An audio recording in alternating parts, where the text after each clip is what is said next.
Ladies and gentlemen, we are live. We are live on a feel-good Friday night. We are the Wrestling for Life Network, and I hope everyone out there is having a happy, healthy, and safe week. I hope you're ready for the doubleheader we got for you tonight, as we got WWE Smackdown and Rampage, and me and that pretty face are going to take you through all the action, folks. So get in that chat. Let us know what's on your wrestling mind. Lots to get into, lots to talk about. We may even be down a champ, but we will talk all about it tonight. Let's go!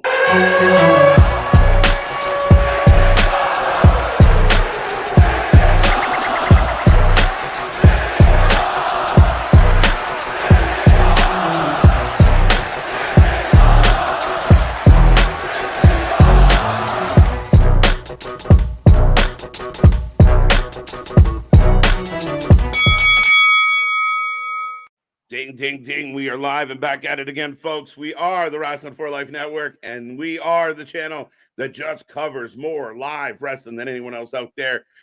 And, folks, we got SmackDown. We got Rampage. It's going to be a good one. We got 3+ hours of action to get into heading into the weekend. So make sure you hit like, hit subscribe, be a part of the family, be a part of the Wrestling Utopia. Join the wrestling fans you just cannot get in your real life. But beyond that, folks, I want to say welcome, welcome, welcome.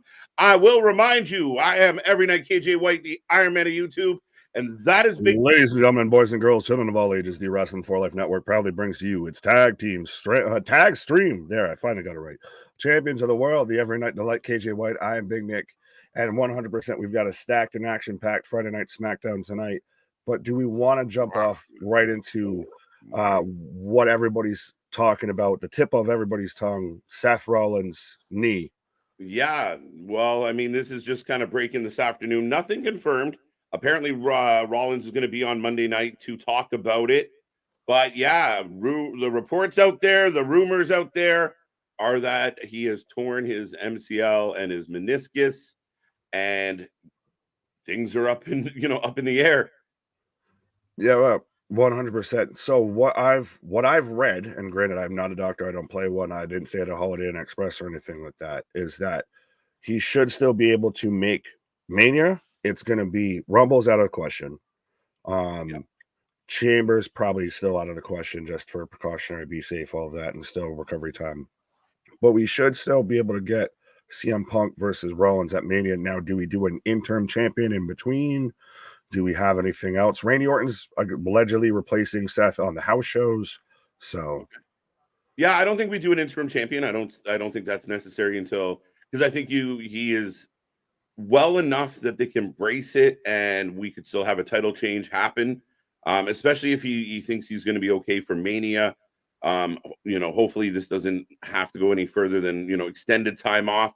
If it does, then you can make that transition. It actually might give me my wish, which was Cody versus Punk night one. That was my calling for a long time. The big AEW haha up yours main event of WrestleMania. And, it might be that much closer to happening. For the fuck you, Tony Khan championship of the world. And then you can still get your Roman versus Rock here. So, yeah, that's the thing is you hate to see it with Seth. It's terrible. You hope speedy recovery. Like I said, hopefully, even if he has to have surgery or anything like that, he can come back quickly. But WWE's got a wealth of riches and people that they could very easily slot into that situation and still have a fantastic story. Now, granted, just means we get Seth versus Punk later on, which it's still going to be a great story when we get it. Yeah, I mean, the wealth of riches, as you mentioned, is kind of a benefit here. We've talked about the depth. We've talked about the name value. And again, it's a little different. I mean, in the other company, you lose MJF, there feels like there's something missing from the shows. This one, yeah, Seth has been a big part of what's happened on Raw for the last year plus. He's carried that belt, honorably. I'd argue that he's made that belt relevant. Some people still don't think so, but nonetheless, I think, yeah, if you replace Seth in the main event on night one with a Cody, with a Punk, with whoever, like there's several options. Drew McIntyre's in the fold. You're okay. You're still doing okay. Oh, absolutely, absolutely, absolutely. But so did we want to get into SmackDown for tonight? Because as you see beneath us, we've got the 4 men with the contract signing, and we've also had it announced that Randy Orton's taken on Solo Sikoa as well. Yeah, Randy Orton coming back and getting in that ring and getting active and now filling in for Seth. So, yeah, tonight should be a fun one. We got a lot on the docket. I mean, my big woohoo moment is that we're getting a women's tag team match. I'm pumped about it. You know, my favorite, my second favorite tag team technically, but my favorite WWE tag team in Isla Dawn and Alba Fire are in action tonight, I believe. And then, of course, we're getting this big contract signing. Randy's going to take on Solo. I'm looking forward to a lot of it, Nick. And we are also as well. I knew you'd be excited for the women's tag match, but I think we could see new tag champs. But we've also got Logan Paul showing up on the KO show, so we're gonna have that as well. So it's 100% a stacked Friday night SmackDown. Speaking of stacked Friday night, Ringsider Anthony, good to see you. Good to see you. He is in the building, folks. He is there. So if you're also in the building, find Anthony, give him a high five. Or elbow bump. I don't know how friendly he wants to be with strangers. But that all being said, Anthony is in the building, so that's pretty cool. He's going to be, watching a pretty good SmackDown a week out from Royal Rumble. A lot of excitement for Royal Rumble. And again, I don't know that Seth had a big part in Rumble. We didn't expect, Roman's already defending his title. We know, not all the championships have to be defended at the Rumble. We'd like it to be. So it's not really the end of the world with everything else that's going on. So we will see. Yeah, it's not, the sky is falling, the end is nigh, time to run away, the end is nigh, because it's more everybody's concerned for WrestleMania 40 because everybody already is seeing all the potential dream match scenarios that could line up. And we just want to have the cabinets full when it comes to that time. We don't want to be missing out on anybody. Right? Shit. Okada could be in the mix by the time we get to WrestleMania. So I saw somebody throw out the idea of Okada versus Gunther, and parts of me got hard, and I'll say that. Pause. Gunther, who will be in the Rumble as well. Brock Lesnar's rumored to come back at the Rumble as well. I mean, dude, they got a lot of people on the docket. One of my favorite headlines I saw today from the dirt sheets was Tony Khan willing to pay Okada no matter where he lives. Well, no shit. We know this. We know what we're dealing with here. This is nothing new. Tell me something I don't know, that he's willing to open the checkbook and everything. But I do think that's still in my proverbial pecking order of where he's most likely to land up. It goes AEW, WWE, TNA. Yeah, the only thing I think the WWE really brings to the table is WrestleMania. Outside of everything else, if you can say to Okada, listen, you're going to be at WrestleMania. And a lot of people grew up wanting to be a part of that show. Tony doesn't have a WrestleMania. Wembley's not the same. No matter how much Tony wants to peg it as, it's not WrestleMania. WrestleMania is the Super Bowl. Is the only equivalent is Wrestle Kingdom. Yeah, I'll give you that. So he would be the first. He could be potentially the first person, and someone out there can correct me if I'm wrong, but the first person to main event a Wrestle Kingdom and a WrestleMania. That sounds about right. And that's a hell of a fucking accomplishment to have on your fucking already stellar track record. Yeah, no, absolutely. I mean, that's excellent for him. And again, it will be very intriguing. We know his ties to AEW and, the relationships there. We know TNA would love to get their hands on him. We even saw last night with Ospreay. And after watching last night, I'm like, man, is it too bad that Ospreay didn't just sign with TNA? Like, Scott D'Amore loves this guy. You don't have to worry about the booking there. I don't know. It's just, it's going to be very interesting. He felt, and I hope I'm wrong on this, that he would have been a bigger star globally in Impact than he will be in AEW.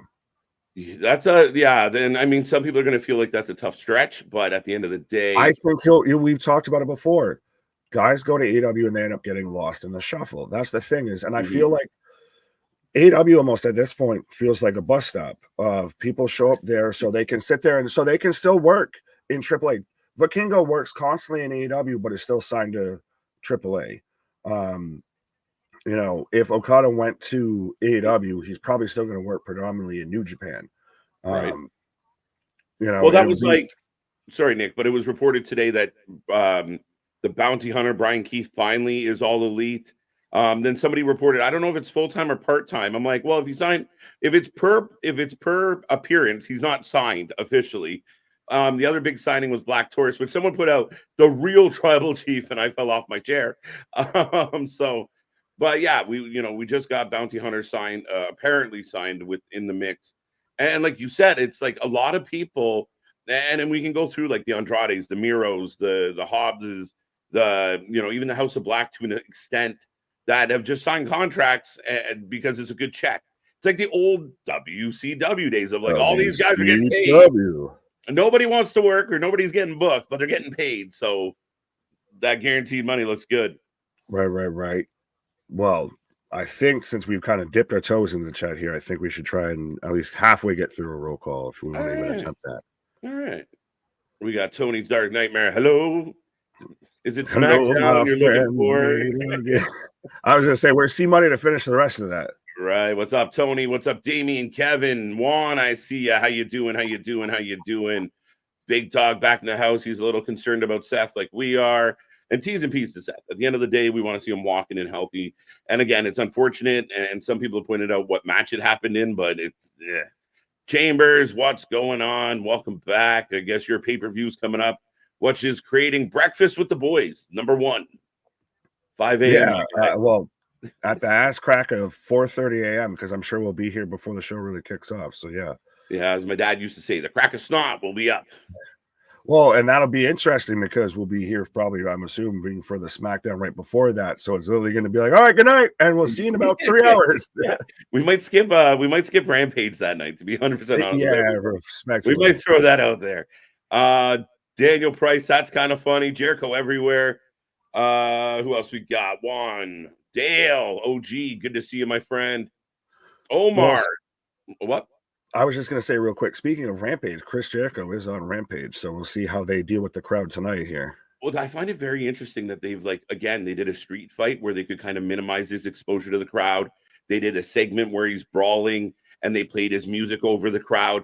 How long do they tiptoe? He's not on Dynamite. When was the last time he had a Rampage match? Like, they are really playing fucking, fucking move him around. They're really playing this game of hide the Jericho. But that's the thing, is the fact that they're tiptoeing so much around it, to me, is adding much more fuel to the flame and everything. That's more a little bit. Why would you not shut this shit down if there wasn't something there?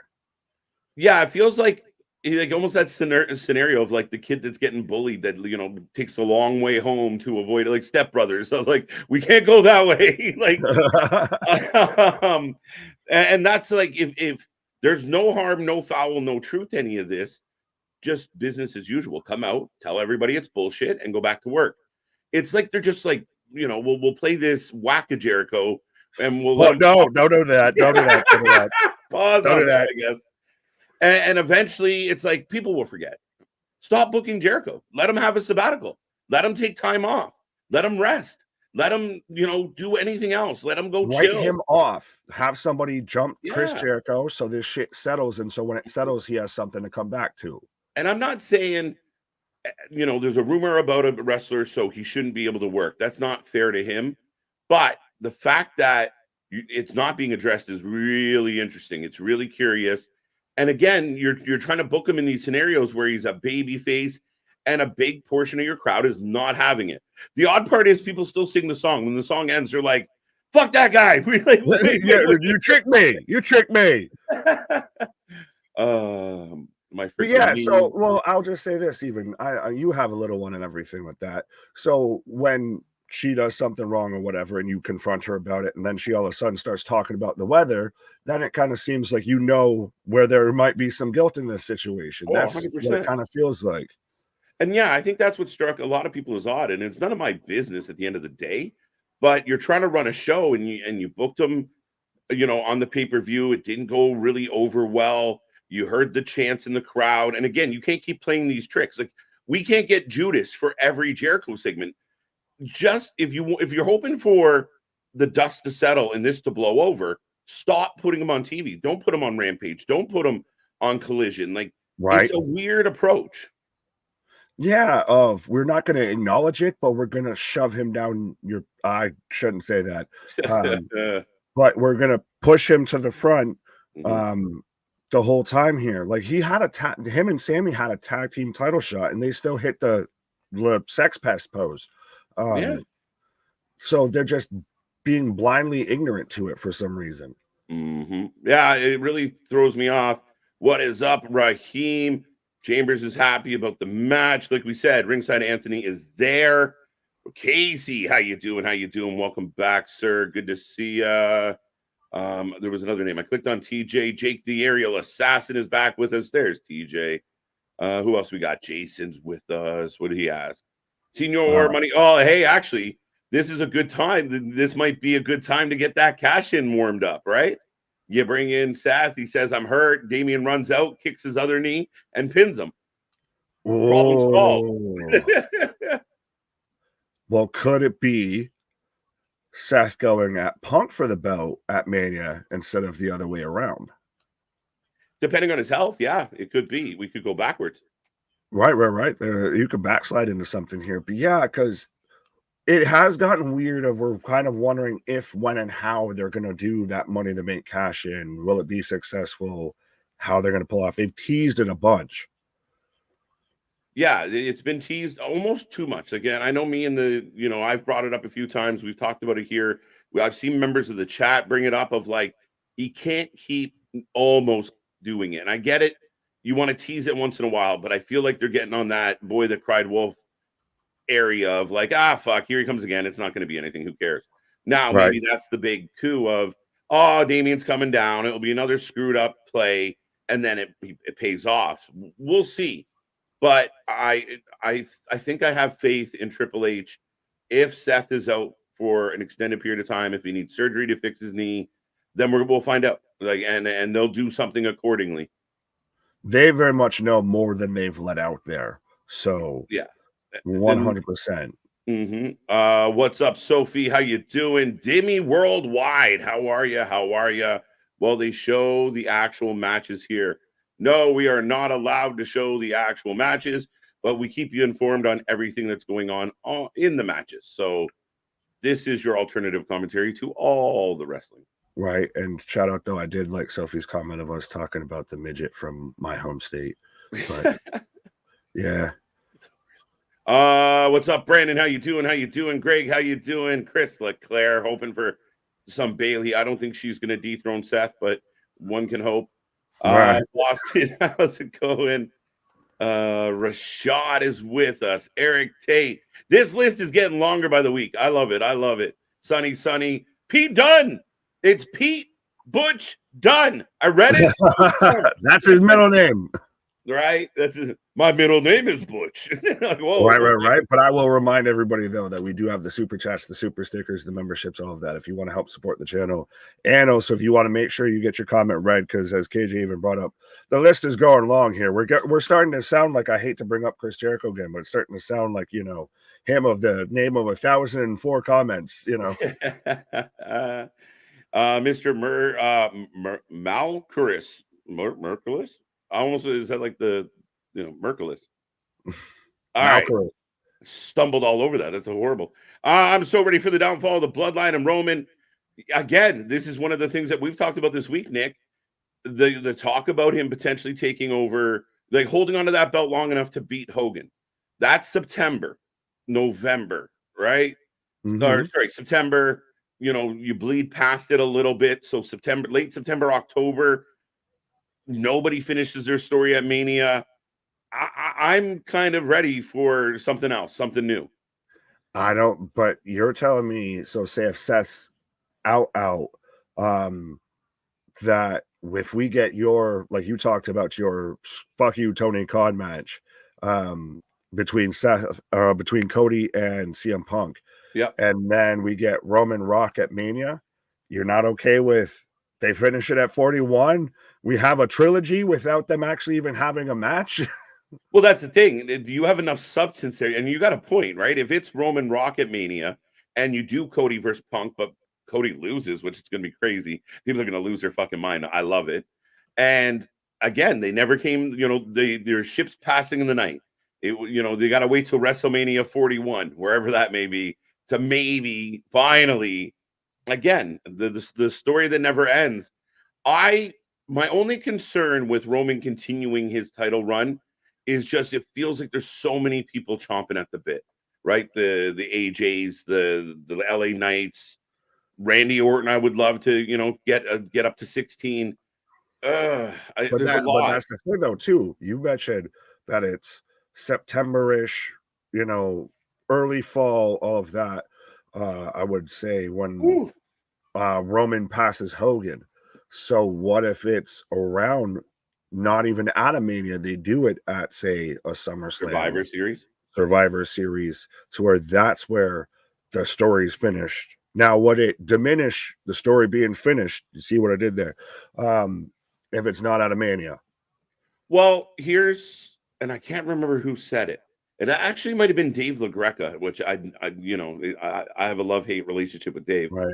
Yeah. But it might have been him that said, if Cody was to win it at like the special Madison Square Garden show, one of those ones, like late, you go to December and the WWE's in MSG, the building where his daddy thought he won it. Now that becomes apropos and is a way out of Mania. Then you have to air that, though. Then that's the thing, is you can't do that on like a house show. Yeah.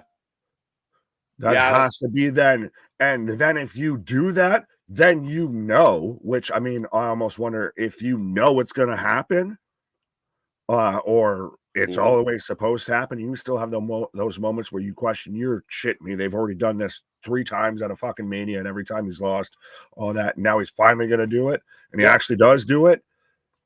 Boy, howdy, you might have, won the fucking pony there, but you have to put that as a special event. You can't just do that on a house show. Fair enough.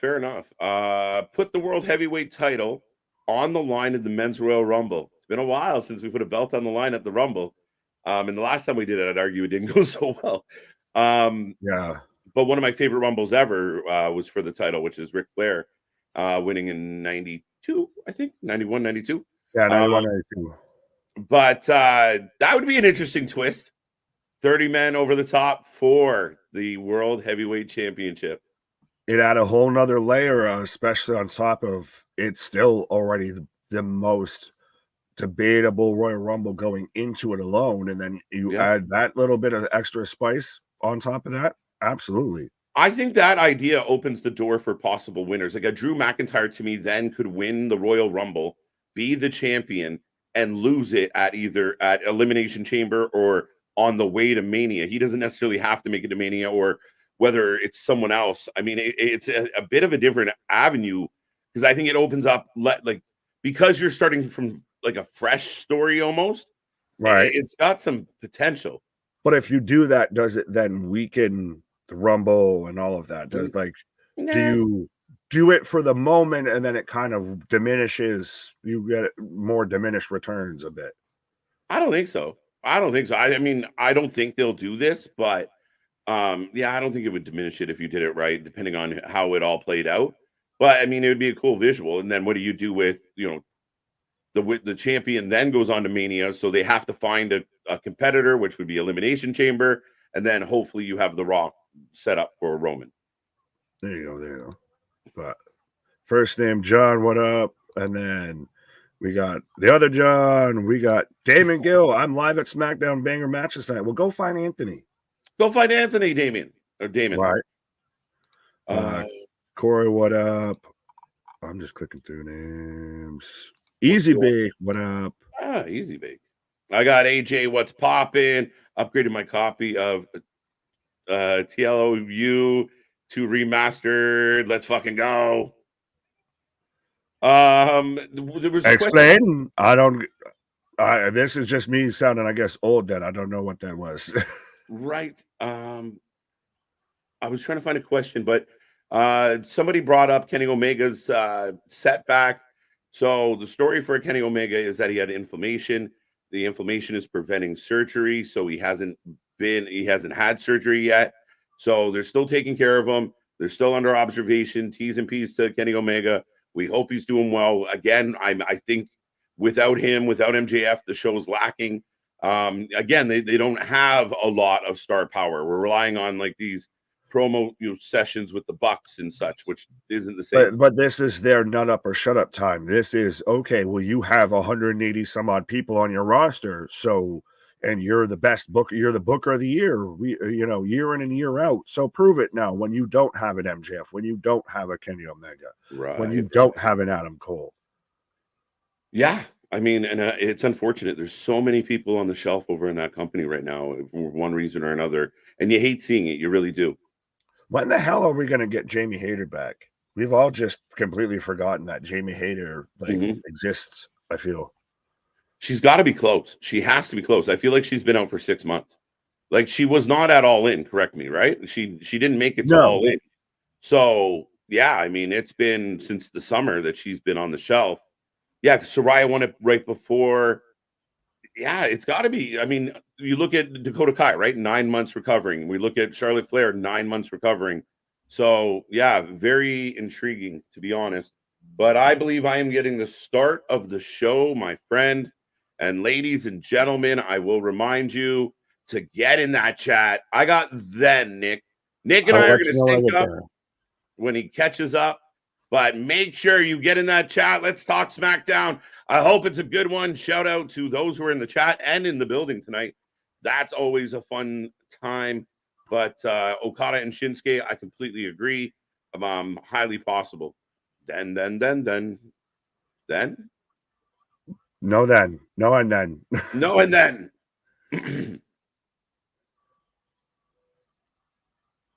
Now I have then.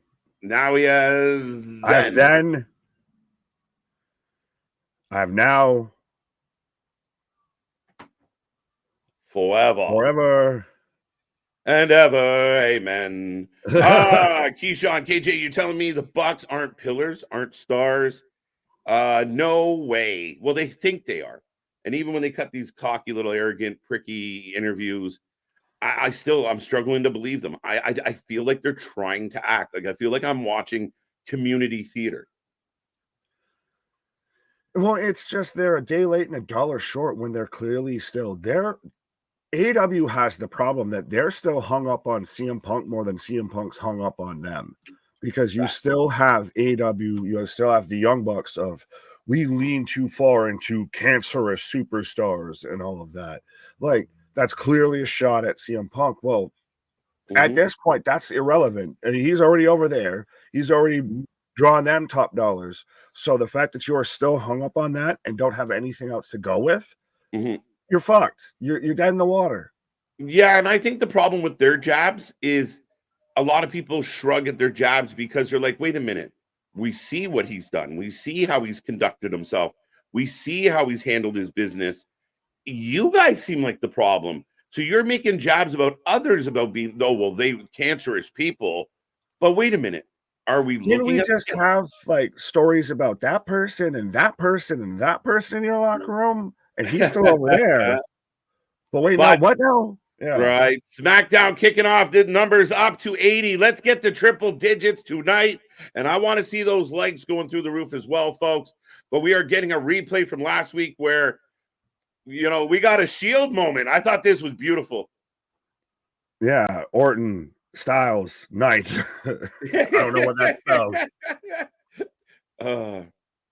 Call Roman Reigns. Right. We the one. Jobber Bros, good to see you. Good to see you. Welcome on back. And we got Solo. We got Jimmy. And we got Chief going through the metal detector. Where are they tonight? Yeah. Oh, welcome to Atlanta where the players play. And well, he's even got a hoodie that's Atlanta acknowledge me. Anthony, I will pay you. I will cash app whatever the fuck if you get me one of them hoodies, size 2X. Why do you want an Atlanta acknowledge me hoodie? I don't know. I got caught up in the moment. You're like, wait a minute, I want to be from Atlanta. No t-shirt. Solo not happy. I like this. Like he's the fixer now, right? Like last week, even like Roman's giving them shit, and he just, got that look on his face. Yeah, they're in Atlanta. The first ever backstage segment in front of a metal detector that I can recall. Yeah. Well, all I could think of with him being now like the fixer and everything, I was like, okay, so is he like Jason Statham or like Denzel and the Equalizer? WWE has been rumored to want to work with New Japan Pro Wrestling. Yes, lots of rumors, nothing confirmed. But I do think that Triple H is up to something. And we are opening the show with Nick Aldis in the contract signing, ladies and gentlemen. So already early bets on who goes through the table here. But yes, Unbroken, happy birthday. I saw your comment earlier. Happy birthday. Unbroken, really? JV, what up? Well, he was counting down of how many people were in the chat of that needed to acknowledge him and wish him a happy birthday. There you go. Happy birthday for sure. Jason, what up? Lady B, if you need help, call the law offices of Orton, Styles, and Knight. Oh, that's great. You get a star right out the gate. And here comes AJ Styles. Yep. Is this really going to be, though, a little bit with like Roman of they ain't booked me for a long time, so it's showtime of just where I showed up. I'm going to be in the first segment. I'm going to walk back through that metal detector and right out to the fucking car. Yeah, no, that's true. And a good point by KP, who subtly points out that, you know, Georgia's own. Yeah, absolutely. How a hometown boy here. Is there really been 22 Grand Slam? We should do a tier list of Grand Slam champions. Fair enough. 22. Put that 22. In a notebook somewhere. 22. Well, that's got to be across men and women, I feel. Yeah, for sure. But AJ wasting no time gets his name on that contract.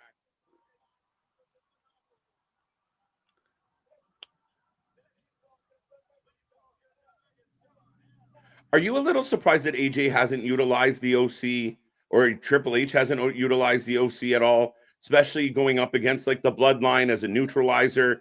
You know, we could get, you know, the good it for a singles feud. Okay, fair enough. That's where I thought if they were going to do a singles feud with Styles, because remember, we thought they were going to do a singles feud with Styles, and we thought it was going to be with Orton. All of that. If you do a singles feud with Styles, then you've got Gallows and Anderson versus Jimmy and Solo set up right there. That's what I was thinking. I was a little surprised, but to your point, save it for a singles. That makes sense. I'm okay with that. But LA Knight in the ring. Iman, what up? They don't want. No, they don't want none. What? MDB, what up? LA Knight looks like ketchup and mustard. He's on that Hogan vibe. I'm hot dog, so catch up, homie. Right. LA with the autograph. He even got yellow sunglasses. So he signs, wastes no time. He's auditioning to be in the Oscar Mayer ads there. I wish I were an Oscar Mayer. Big pop for Randy. I love it. Well, this man's out there in music videos now and everything, which if you haven't seen that, go and watch that. I just watched the clip of him in the music video. Yeah. And I was like, already sold. I was like, let me just find this song now. Randy in shorts is throwing me off. I'm not going to lie. This is full dad at the barbecue vibes right now is what Randy Orton's got. 100%. All he's missing is instead of them damn ass wrestling boots, is if he was coming out here in some white New Balances. Right. Randy's like, listen, I've been doing this for so long. I got a match tonight. I'm getting dressed once, folks.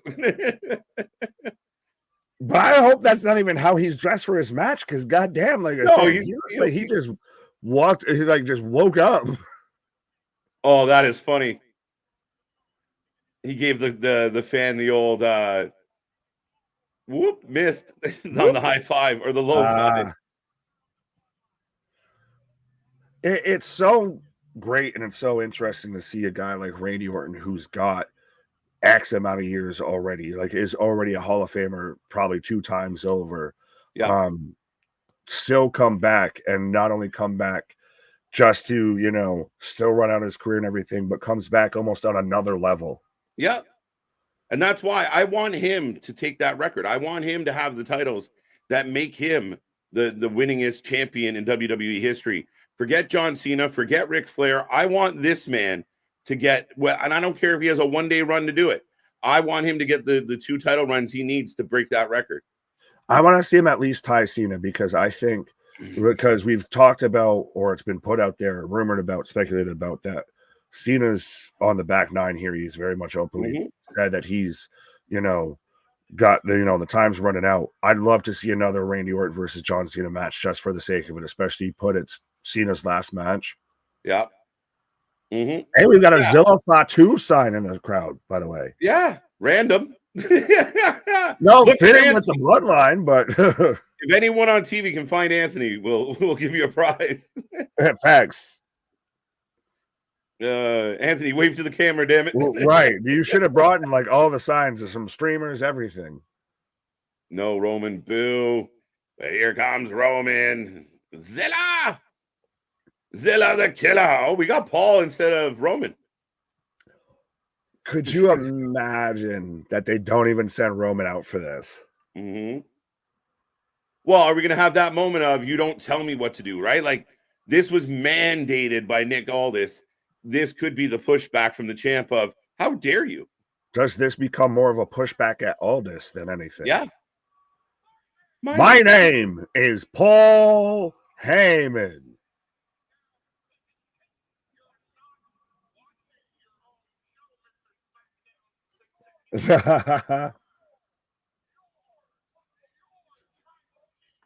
This tribal chief right here.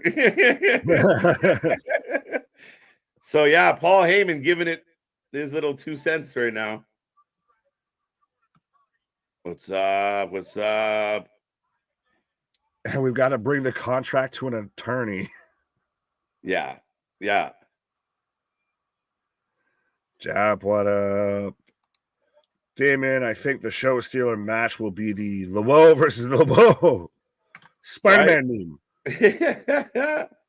It should be a fun match. Well, there's been the talk that your girl Elektra's popping back over to, moving on up to the east side there to be with the new Legato. Yeah, I'm okay with that. I really am. Well, and she just got in a scrap with Lola, so maybe they break up. Elektra comes up, Lola goes on her run down there. Right. Just to be clear. I like this. I'm okay with this.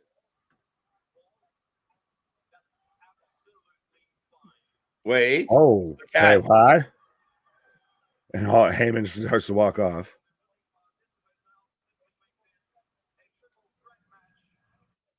Oh, shit. Oh, if he won't sign it, then I'll make it for the vacant title. There you go. Triple threat. Oh, Paul's got the strut on. He's got the serious face. It's Slim Jim night. Yeah, you know what? I'm mad that none of us pointed that out until you, JV. Good call. Fair enough. Yeah, dig it. We need a big Nick birthday rap. No, we don't. I'm the king of rock. There is none higher. Sucker MC shall call me sire. Oh. I don't know if you've realized this, but I care deeply about. I love this interaction though. So good. Really, I care about you. I don't want to see you hurt. And if you do what I think you're attempting to do, your mediocre job. Sorry, Nick. I know you were. I agree with what you're saying, but Paul's just like, you can't, like, everything he says matters. It's crazy. Do we go Nick Aldis? Do we eventually at some point get Nick Aldis versus Roman Reigns in a match? Potentially. Like, there at some point there should be a reason for Aldis to say, you know what? I got to get in this match. I got to get in the ring and go. Like, someone's going to piss him off enough, whether it's Roman or someone else. We all know what Aldis can bring to the ring, period. Yeah, I'm in. Absolutely. Well, and we at one point were going to get Adam Pearce versus Roman Reigns. So we should at least tease getting Nick Aldis versus Roman Reigns. Bama Beard, welcome, welcome, welcome. Best watch along anywhere. Keep it up, boys. Thank you so much, Bama. Good to see you. We appreciate all the love. We're getting a lot of love nowadays. Well, it's only fitting the guy's got beard in his name, and we both kind of have beards on our faces. Right. So I think it kind of he felt the compulsion. There we go. I can say words. Beards of a feather combed together. Beards of a feather use, beard oil together. Oh, you're so funny. I'll cut bacon off your back. Make it into a Slim Jim. Yeah. I don't know. You needed Grayson Waller to act tough on an interview, so.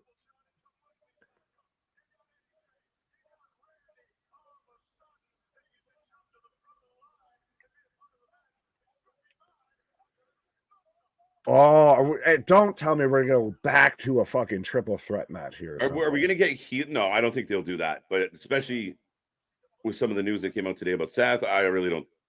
It's just pandering. But are we going to get like heelish LA Knight? It's not even exactly, to me, a heel. It's more of everybody's got that chip on their shoulder of everybody can work that. It's a justified character either way. Babyface or heel. There's a justification. They're whatting AJ, who says LA's lucky to be even in this match. What? Or maybe we get LA AJ tonight? I wouldn't be mad at it. That's what started the whole kind of heel tease of AJ there. Mm-hmm. Happy. It's not my birthday, but I'll take it. Thank you. Man gets blamed for everything. Love me or hate me, you still want to be me. Jokes. Randy just chilling in the corner. Yeah. Uh-oh. Watch Randy. Oh, yeah. If that means I have to walk over your dead body again, I will. Saying L.A. Knight. Yeah. Here we go. And the crowd kind of murmuring. They're not loving, I don't know. I feel like they're kind of hyped for it. Yeah, no. They're murmuring at the idea like, ooh, AJ. Like they're ready. They're ready to kind of get behind LA on this. Oh, yeah. No, AJ is not at all the babyface in any bit of this situation, even though he's the hometown boy here. Right. So what does this mean? So I like what's happening here. But what does this mean? Randy's going to hold Solo hostage. I think you kind of nailed it, though, if we could get them in a singles match tonight. Yeah. But I like that they're bringing up the animosity. It's not just everyone versus Roman, right? It's a fatal four-way. Everyone's got to be good and mad at everyone. Right. Oh. Randy's grabbing Paul's tie. Whoa.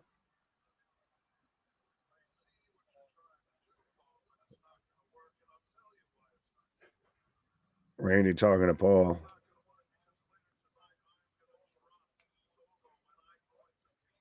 Yeah. Please strip the title. People popped when he said that. Like, yeah, fuck it. Give it. We don't need them. Right.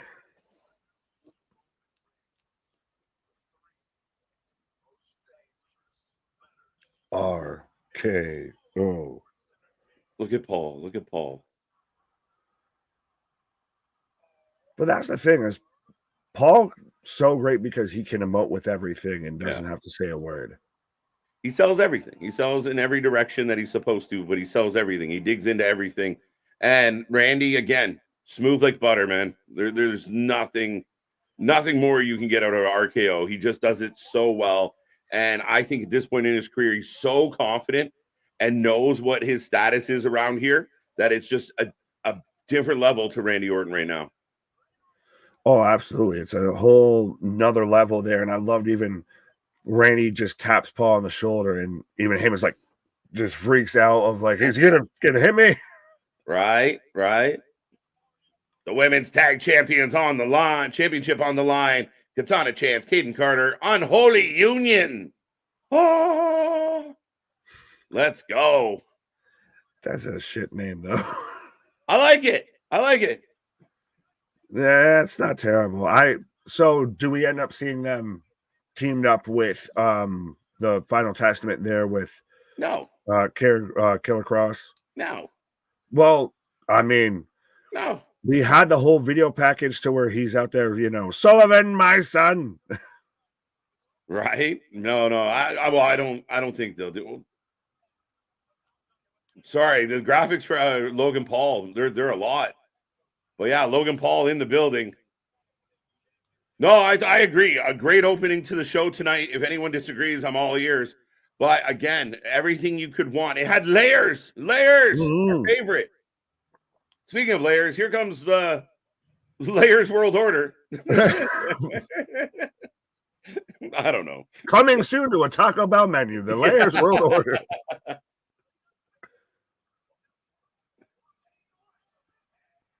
But I love Walking Wild as a name. What's he doing? He's walking wild.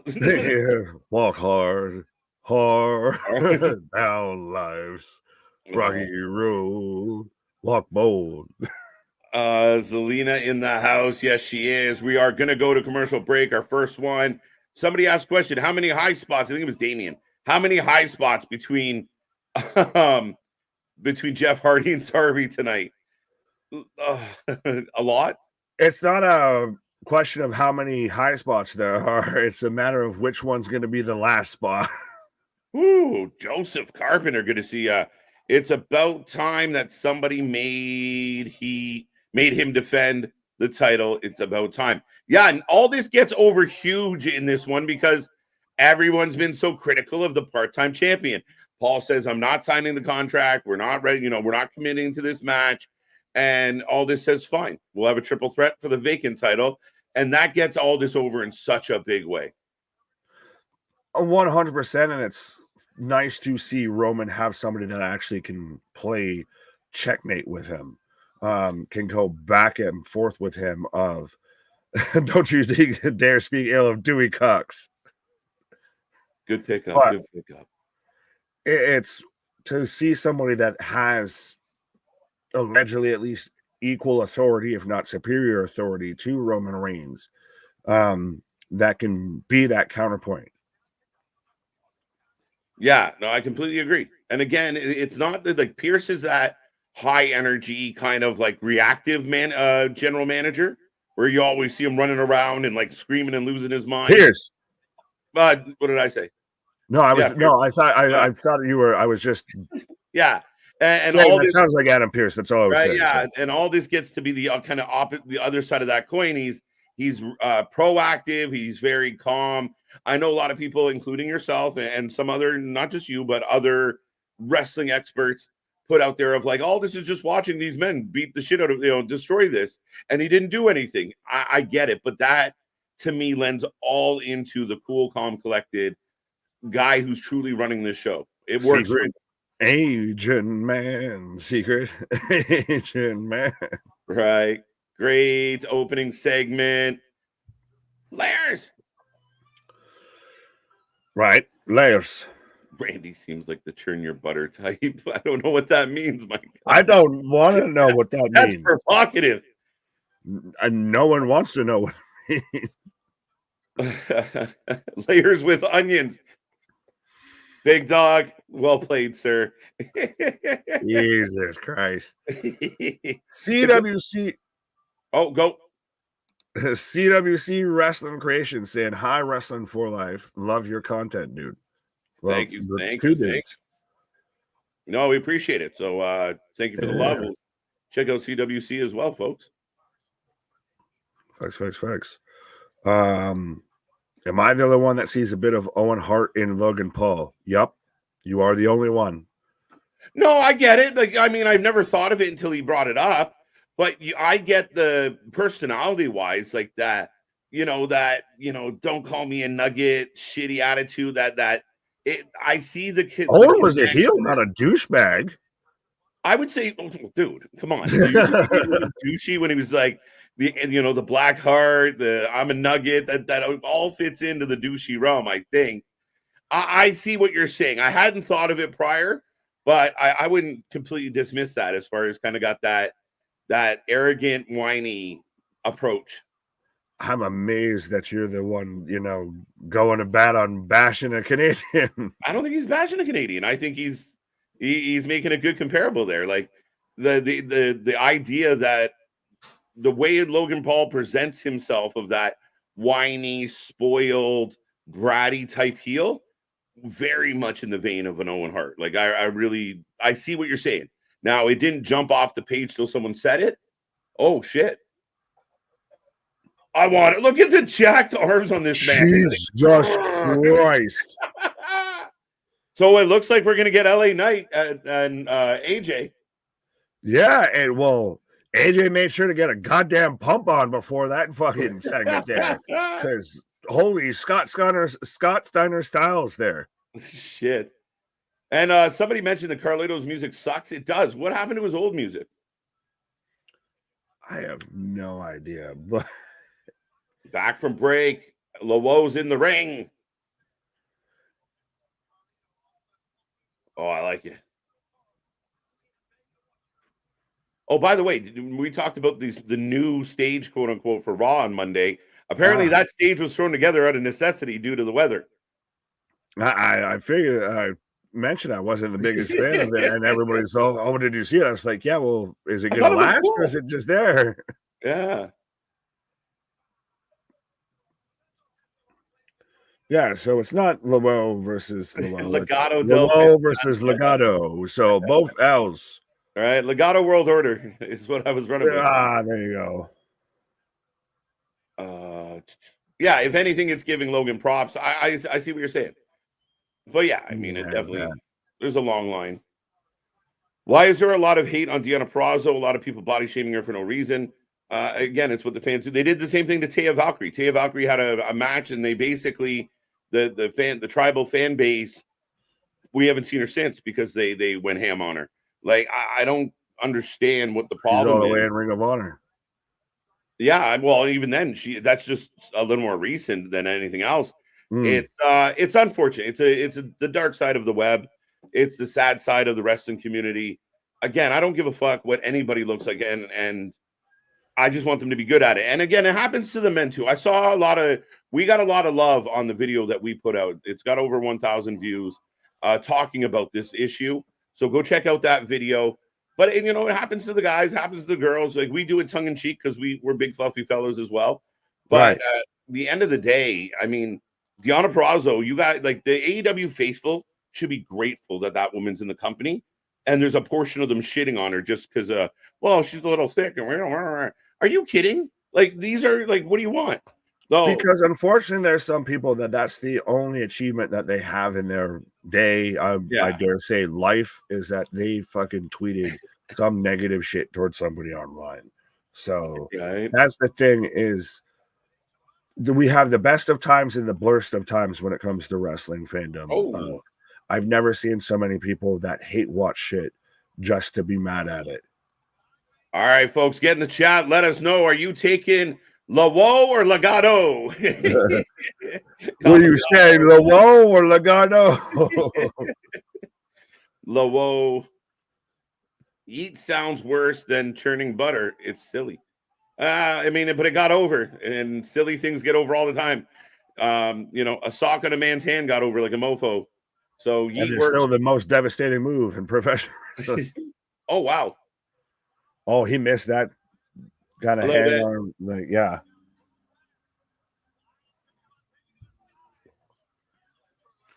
Oh, Doc Santos. We're about to get another spot like we did on NXT here. Because all of Legato's on the outside. Oh, double flip. I thought they were going to just send that man in a goddamn stratosphere again. Maybe. But we knew this match was going to have energy to it, and we're back into commercial break, so I kind of wish they would have held off on this one, being that we just came back from one. Fair enough. Los Lobos. Team heel wins. Okay. I take the Three Amigos. Shit. So which team is that? Right?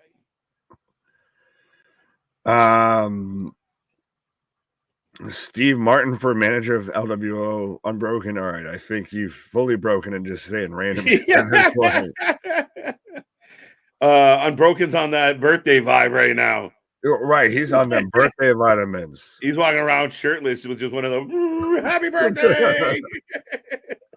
Whoa, now you made that way more visual than anyone was asking you to. Happy birthday, my guy. Jonathan, I don't know if we said hello to you yet, but good to see you. League of the Phantoms. Do you remember that movie, Phantoms? Circa 96? I remember the Phantom there, where the guy that looked like he was Brendan Fraser, Fraser was in the purple suit and everything.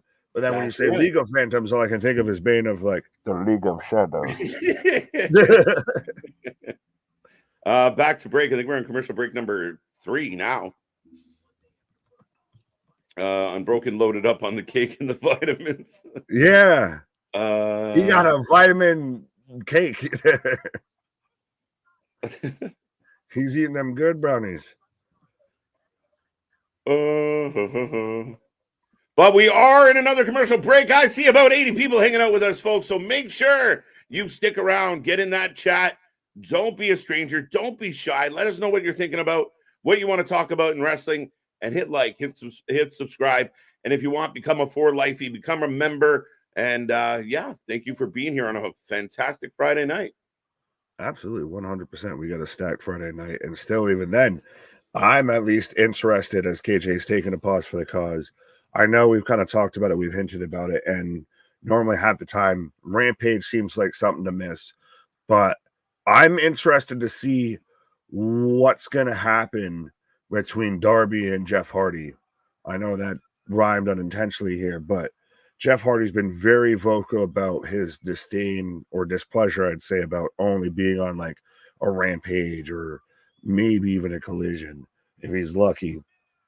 Oh, as we're back from action and a flip over like cutter Escobar with the drape the held up baseball slide. But yeah, those two men, we joked about over under on high spots. Literally, that's an honest to God question of it's going to be how long does that match happen before somebody needs medical service or medical transportation. I feel that's really, that match has the potential to just send both men to the ER. Oh, as Legado just, well, Los Lotharios there just tosses Joaquin into Escobar's knee. Didn't even have to drop him down anything. Yeah, Juan, that was nasty. Big dog. Nope, I'm in Kentucky. I don't know what you're going on about. 2 count. As we've got Little Nate's ref in this match, by the way.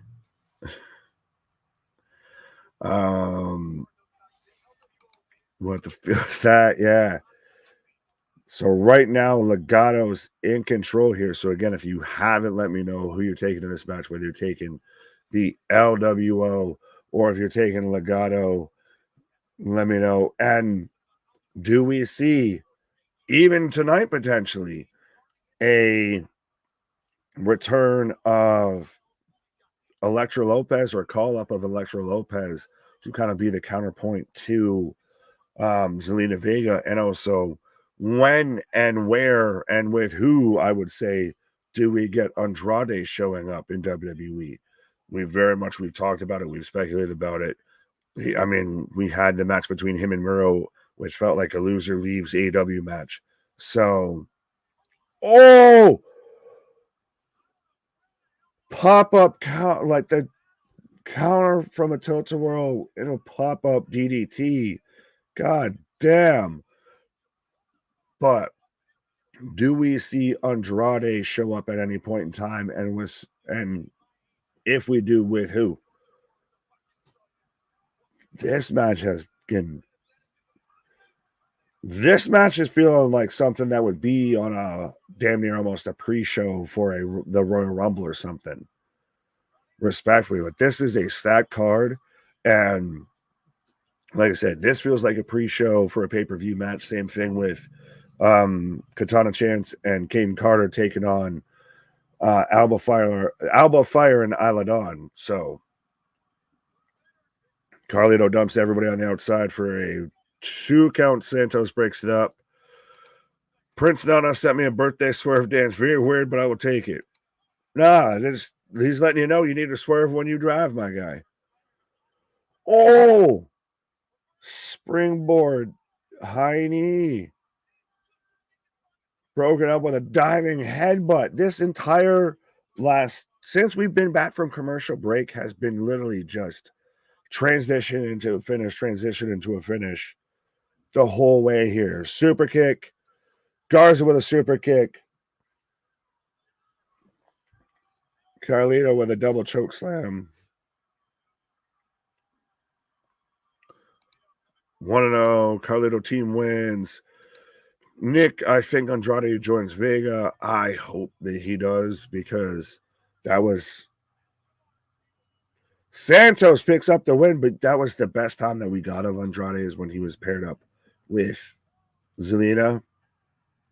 And still, just for the sake of Pop and KJ, I think we need Escobar versus Andrade, and they just do the Spider-Man meme and look at each other. Literally, they've been doing the same gimmick. But so Los Lobos pick up the win here with the sneaky roll-up. Glad I'm not voting tonight. Why not? The most devastating move in all of sports entertainment, the roll-up, absolutely. Oh, as I've got the yes boys. Pretty deadly backstage right now with Charlie Crusoe. The crowd doesn't appreciate the heel work of Santos. No, I don't.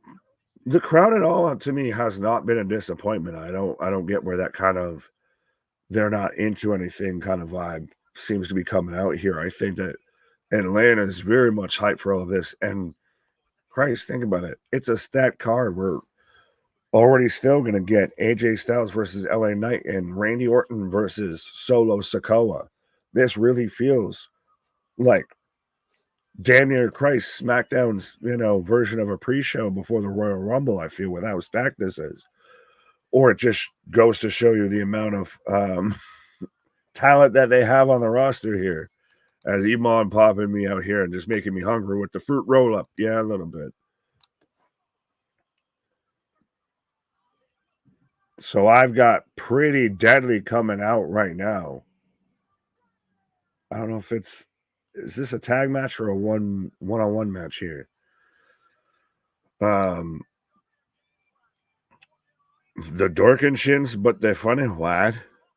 Pretty Deadly, they can't afford entire shirts. They are 100% what the maximum male model should have been. And so we've got Butch and Tyler Bate versus Pretty Deadly coming up next. And they're still calling him Butch, folks. He's not fully Pete Dunne.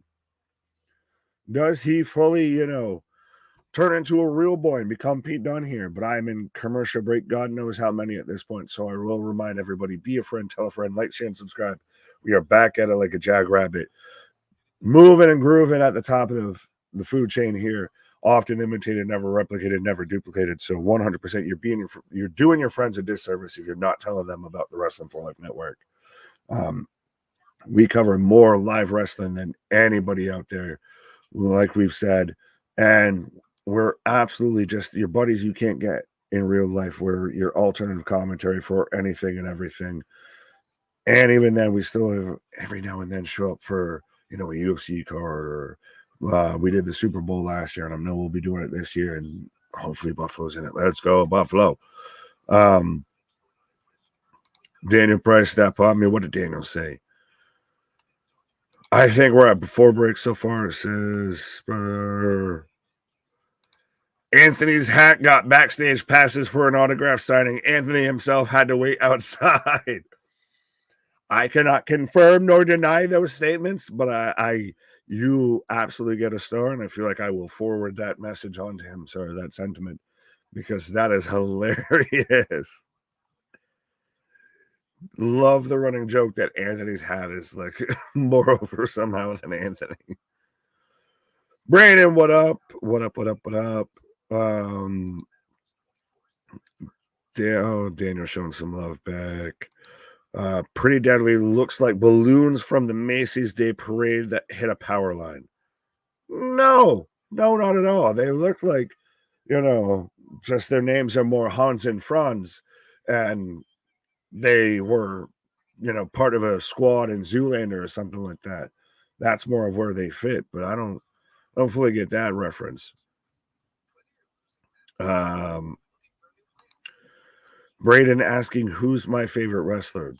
Depends on the time, place, all over.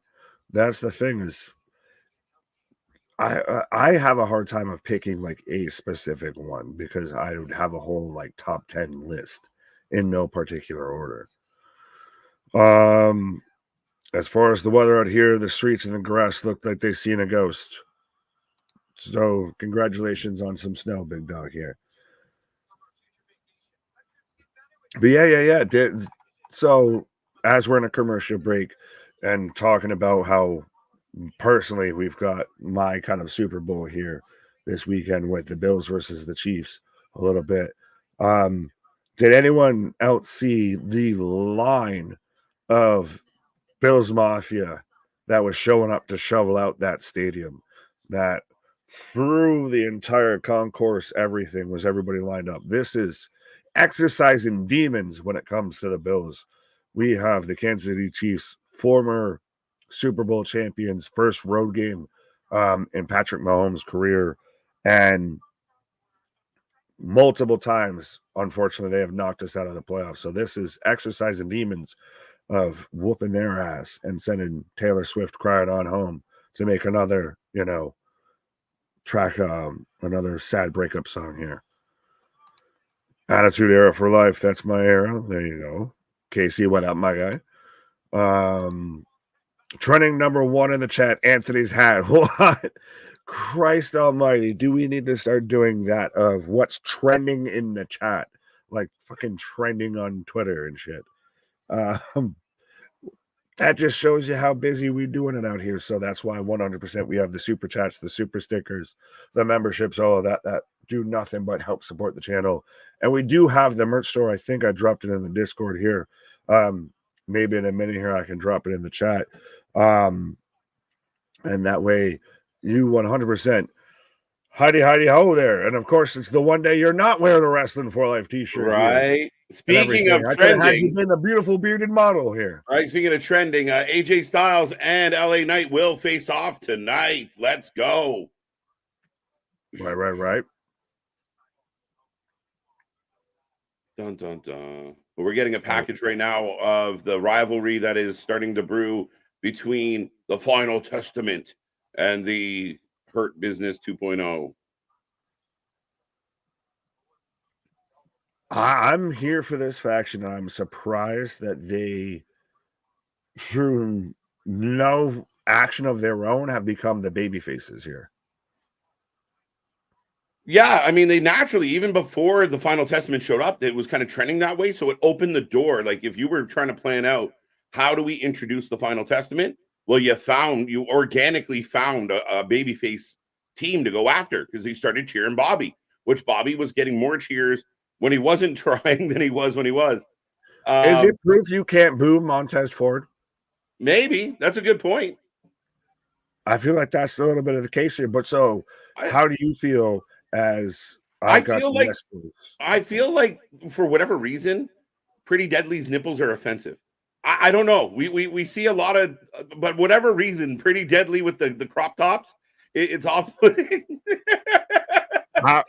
That is not at all the question I was going to ask you. But so on that note, I will ask you my question and see myself out the door here real quick. Here. As we had Tyler Bate come into the ring. I was going to ask you, how do you feel that he's still Butch and not Pete Dunne? But I don't want to talk about nipples, so I'll be right back. Pete Dunne, it's on the screen. Nick is off the screen. Pete Dunne is on the screen, folks. So it's official. Pete Dunne is back. He went and he got rid of his hat. He got rid of his chapeau. He found his furry vest. Pete Dunne has returned. The Bruiserweight is in the house. Let's fucking go. Let's go. We've been begging for this. I've never been so excited for a name change in my life. You can call me a Mark, call me whatever you want, but man, it is nice to see Pete Dunne just be Pete Dunne and not Scrappy Doo. The Pride, baby. Some love for Bobby and the Profits, which I much rather. I like it.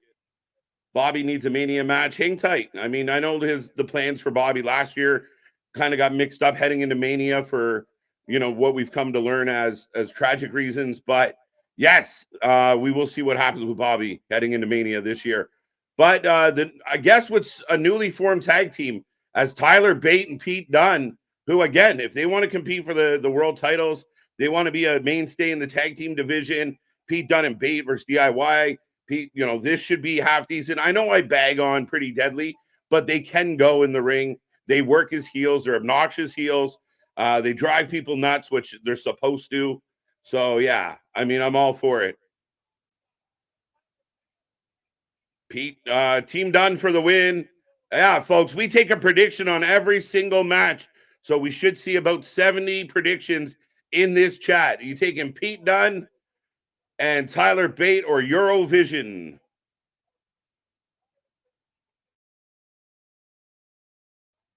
JV's got a really good point that everybody in the ring is a Brit. There you go. Capone, how you doing? How you doing? Looks like SmackDown establishing tag team rivalries all over this show. 100%, my friend. This is something that Triple H has talked about ever since he kind of got in the forefront of creative for WWE. He put an emphasis on depth in the women's division, depth in the tag division, depth in the main event scene. And we're seeing it. You got you got 3 main contenders for Roman's title. You got multiple potential contenders for Seth. You got, on Raw, you're building up tag teams. On SmackDown, you're building up tag teams. I like what they're doing. And I mean, I'm a big fan of tag team wrestling. Ever since I was a wee KJ, I was a fan of tandem offense and the Legion of Dooms of the world. And to see them putting an emphasis on it and shining a light on it works for me all day long. Eurovision, nice call. They got the giant fucking disco ball for them. But we get the round and round we go with Tyler Bate. And again, Pretty Deadly sells their ass off. I like both teams, but because Dunne is back, yeah, we got to give Dunne the win. And he's standing there looking miserable. So I think it's great. And I know it seems silly. It's still the same guy, but a different feel, different packaging, different attitude. It feels better. So welcome back, Pete Dunne. It was amazing to see that name on the screen. It feels like we got a big return tonight, and all it was a name change. Welcome back, Pete. There you go. British Strong Style is the name of the team. I have them for the win. Are they calling them British Strong Style as a team name? That's interesting. Imagine if Dunne and Bate or Hurt Business had hair and attire like Pretty Deadly. Oh, come on now. I don't want to. I mean, Montez Ford pulling off the Eurovision look? Maybe. I don't know about Dawkins, though. We saw 2 back-to-back tag teams. Yeah, we just went through the Lowo versus Lowo, and then you follow it up with this. Again, highlighting the tag team division is an excellent thing. And we're on like the 5th commercial break. I feel like the commercials are coming hot and heavy tonight. Triple H is doing a great job. Raheem, I agree. And I mean, I'm a mark for Triple H in the ring, out of the ring. I think since he's taken the reins, that WWE's had a different buzz, a different feel, a different attitude. The shows have been better, more wrestling, quality wrestling. And you're seeing guys, I know DIY's had a bit of a slow burn and have struggled to kind of find the fanfare that they had in NXT, but he's putting them on. You're seeing Gunther be put on properly. You're seeing Pete Dunne return to Pete Dunne. I think there's a lot of good things happening under Triple H. I know some of the naysayers or the tribal, the other tribe out there might not feel this, but I think Triple H has done outstanding. And if you guys go back, a year and a half or 2 years ago, we were doing these live streams in the beginning, and it was painful. Monday nights and Friday nights were painful. You had NXT that was all colorful and looked like Skittles got thrown up all over the TV. yeah, Vince was out of touch. Vince had lost it. I don't think Vince really gave a shit. But to see the change, the energy around WWE right now, it's getting better by the minute. And again, we talk about like Okada might come to WWE. I don't think we're even having that conversation if Vince McMahon's still the guy in charge. I don't. Vince probably doesn't even know who the fuck Okada is. Not bad, not bad. What did Daniel say? Wait for it. The bruiser baits. I'll take it. I'll take it. All right, Daniel. You get a point for that one. We live, pal. Here's a question for you, KJ. What is your favorite aspect of tag team wrestling? Mine was always the heel point of view on how creative they would be to cheat, especially the fake tag noise. Yeah, I mean, two parts of tag team wrestling always impress me. Tandem offense, like right now, huge. As we get the shoulder press into the code breaker or the gut buster. But I love the tandem offense, but I always love that dynamic of, the waiting for that hot tag and watching the psychology of the heel team work down a baby face and cut off the ring and distract the referee. And that's where sometimes we're critical of modern wrestling and tag team wrestling. And it's not just AEW, but we pick on AEW a little bit when it comes to tags because the refs matter. The refs are part of that wrestling psychology where it really have an impact on if a ref is selling properly. You really are, you really are able to sell what the bad guys are up to. We get that hot tag. But that's why I loved FTR so much. And if you go back to like those NXT FTR days where they were cooking with DIY and they would just cut off the ring and cut off the ring and cut off the ring. And then finally, when you get that moment, it pays off. And that's what I loved about it for sure. And I just think, tandem offense, just you take normal moves like that right there, the release suplex. But big cheer for it done. I like it. But you get those regular moves that you've seen 100 times, but it's a different element when you have a tag team partner and you mix it up. And I was a huge, like, again, you look at LOD growing up, you look at even the Rockers when they were, coming out of, before they broke up, right into, everything from the Hart Foundation. I was a big fan of the British Bulldogs as a kid. Big tag to Tyler. European. Dream match, House of Glory, pay-per-view, Mustafa Ali versus Amazing Red, April 5th. Damien, that should cook. You're not wrong at all, man. Amazing Red and Mustafa should. Big clothesline off the springboard. I love it when Bate does that. Both men with the kick in the corner. Bate up and over, almost clipped it. And done stretching those fingers. Oh, it's so gross. And the bitter end. And they bring back Pete Dunne, make him look like a badass. Let's go. Let's go. That's what you need. That's how you book this man. Much better than the scrappy dude gentleman that couldn't calm his, like Thea Hale's older brother. Tyler Bate almost did not clear those ropes. But welcome back, Pete Dunne. Amen, folks. Give me some flames. Give me a thumbs up. Give me a joke. Give me a comment. Give me something for Tyler Bate and Pete Dunne. Is Eurovision hugging their way out. And again, he's stoic. He's not overdoing it. He's back to who we remember him as. Vince, meet Okada. Hey, pal, aren't you the guy from the... I'm going to leave that hang there for a second, Daniel. But yeah, something like that. Something like that. Yeah, whooping ass. Yeah, hard to argue with that at all, Juan. Like, as we go into a replay of KO and Logan Paul, where Logan Paul pointing out that, KO's a Canadian and him winning the belt would be like the Vancouver Canucks winning the Stanley Cup, which, in all fairness, I don't want to see that at all. Sorry, Vancouver. Lucky the Bruiser Bates are not in AEW. They might have had another explosion in the ring match. Yeah, you never know. You never know, Unbroken. Do you think Triple H will have the name back to WWF? No, he legally can't do that. I don't know if anyone out there knows. I'm sure lots of you know, but it's because of the World Wildlife Federation. They were allowed to be WWF when they were small, but once they started going global, the Wildlife Federation pulled the trademark, and they had to. That's that. If anyone can find a "Get the F Out" T-shirt, that would be money. So, but yeah, that was the whole thing. You'll never get it back to WWF. Belfast Bruisers, not bad, not bad. The win 2-0. Favorite pizza for watching wrestling. I got some Little Caesar on the shelf right here, so not my fave, but definitely cost effective. As we get KO. We get KO. I don't know how I feel about Kevin Owens' wrecking ball. Like Miley Cyrus up in the house.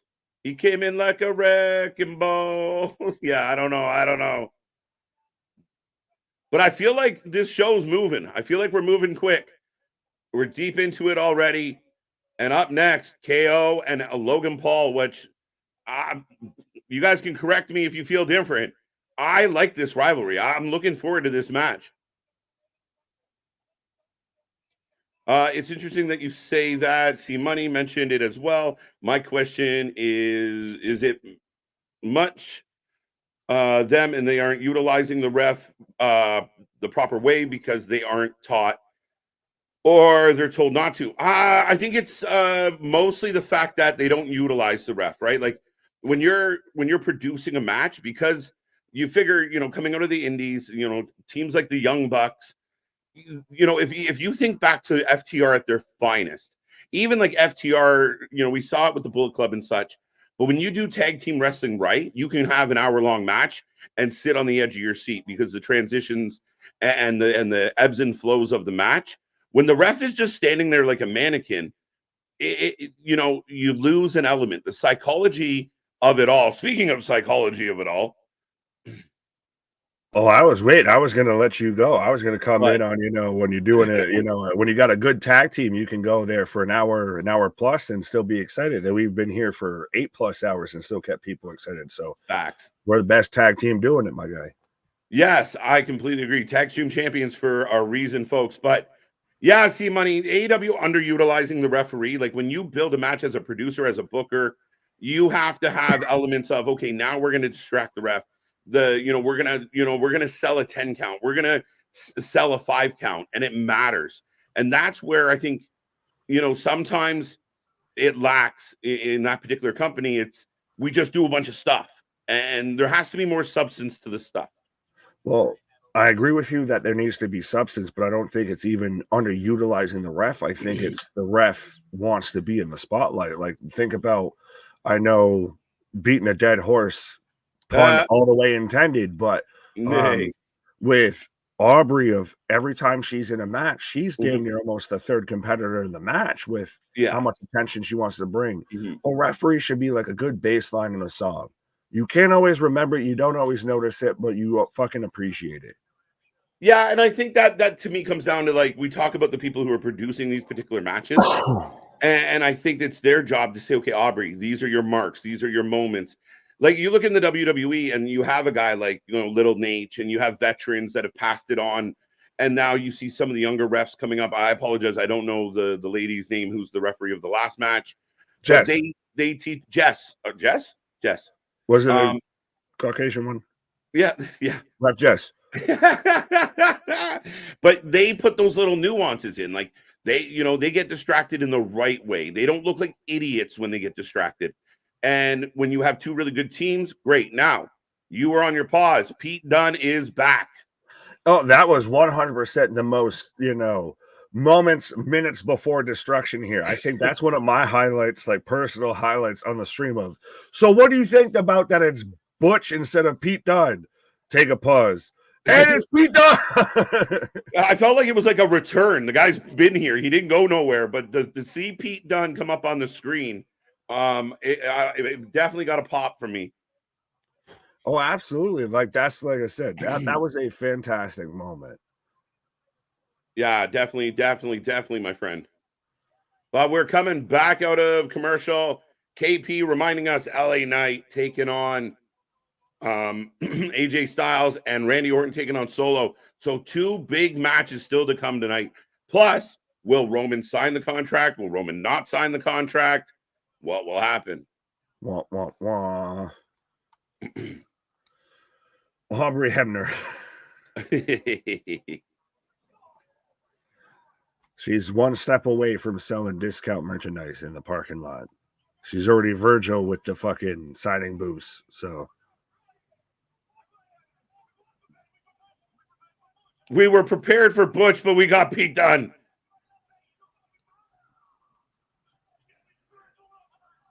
Eurovision not happy. I kind of like it though that they're acknowledging even there that Pete Dunne is a different person than Butch. Yeah. You're not wrong. Kevin Owen is a Swiftie. Kind of weird. What? I think, well, he's anything but a Swiftie. Well, yeah. Where the fuck did that come from? Yeah, I had no idea. Zelina Vega. Oh, sorry. Amazing Red is Zelina Vega's cousin. I did not know that. Fair enough. I did not know that, but I do know, I believe that he's retired. So I don't think that. Well, apparently Amazing Red's going to be taking on Mustafa Ali coming up. So is that confirmed, or was that Damien saying it was a dream match? I thought he was saying it was happening. I need confirmation, sir. Right. Just like I need confirmation that I'm not talking to Kevin Owens as I'm watching Kevin Owens right now. And here comes Logan Paul. SmackDown trending #1 on X, as it should be. But that, again, that shows you wrestling is 100% back. We're getting mentioned at the Emmys. We're out here getting, Randy Orton's doing spots in music videos, and it's going fucking viral and shit like that.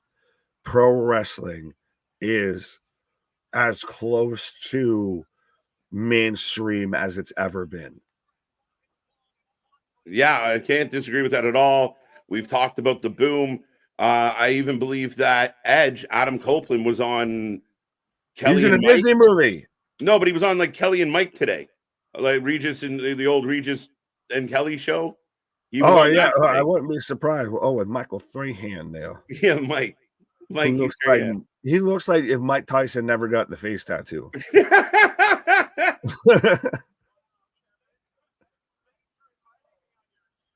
Thanks for inviting me on your show.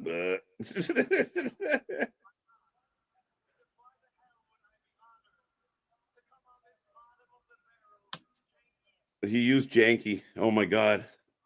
He does make you hate him really quick, don't he? Logan Paul wants to be Conor McGregor without an Irish accent. Right? You're not wrong. But it works in this venue. Oh, it 100% works in this venue. Like, he's supposed to be the despicable heel. He's supposed to be the guy with the punchable face. Yes. Amazing Red is in Hog. Yeah, there you go. So, he's still... Yeah. Is he still active? I wasn't sure if he was active or if he was part of like the creative, like the agents and everything like that. He might not be taking as many matches as he used to, but you're not wrong about that. But I do believe set for Revolver versus Hog. They're doing a the one in Philadelphia. The Revolver. Yeah, that's going to be amazing. You know what this reminds me of? It's like a couple years back. I can't remember which specific WrestleMania, but to where it felt amazing to where every indie scene had a show in that same area and put on their best show and was super compelling. Yeah. Well, it was 2 years ago when this channel first got off the ground. We covered, and well, you were here for it, just on that side. But we covered like Bloodsport, Revolver, GCW. There was so many shows from Thursday to Sunday. We covered as much as we possibly could. And now they're just doing us the favor of combining the shows together. I think they're chanting one more time.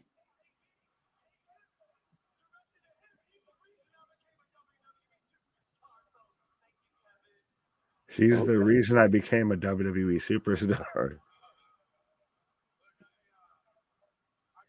Wheel of Fortune had WWE superstars. Jeopardy had WWE superstars.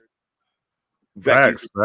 Well, there you sent me the thing to where, good old Shannon Sharp, good old Onk there, Skip might be wanting to interview Triple H. I'd be down for that. Club Shay Shay with Triple H. Absolutely. Strahan versus Dusty in a lisp off. It's fantastic, baby. 100%. It's amazing how they get through that offensive line there and get to the quarterback. Right. It's hard when you think you're supposed to kick the field goal between his teeth. That's how he got so many fucking blocked field goals and everything. They're just like they were kicking it at him. They're kicking at his feet. All right, folks. Let me know in the chat right now. How you feeling about this? I don't mind it. I'm kind of enjoying the back and forth between these two. Well, you're kind of cutting the promo, so right. Logan isn't the show, but he's on the show. That's another thing I was going to say earlier quickly. With Seth, I wonder if Sami Zayn might get pushed into the forefront a little bit on Raw. Is Sami back though? Well, that's the thing. That's the conversation that needs to happen. But I wonder if he could supplement some of Seth if Seth isn't around. Punk's not going to be mad at Seth though, or at Sami. Sami come in and cut a baby promo on him really hard. I hate you too. You picked on all my friends. You beat up my buddies. Yeah, but no one's going to believe that. Oh, respectfully. On. No? I don't think so. Sami's too nice of a guy, and I feel like there's too much of a kind of known history between Sami and Punk and everything. Yeah, but legitimately, like he's really good friends with the guys that hate Punk, right? Like I don't know how much. Evan's good friends with the Jacksons and all that. Sami's not. No, Sami is. I'll send you video evidence. Fair enough. Right? But yeah, so it's very intriguing. But that is the best gimmicks, Chair, is when it is not acting. And that's what I think we lose sometimes. Like we talked about it with Wednesday with the Bucks. It feels like bad acting. When you're just being yourself turned up, it's the best. The best personas in wrestling are just that person turned up to 11. Like Christ. Logan Paul's out there holding a microphone up to the championship, and you see one man damn near stumble trying to get out of his chair just to try and like boo this man. Right? Is that true? Ryan Seacrest is hosting the Wheel of Fortune? I don't know what to believe from Unbroken at this point. I think he's all the vitamins. He is vitamins incarnate at this point. So Kevin's saying Logan's sheltered and protected.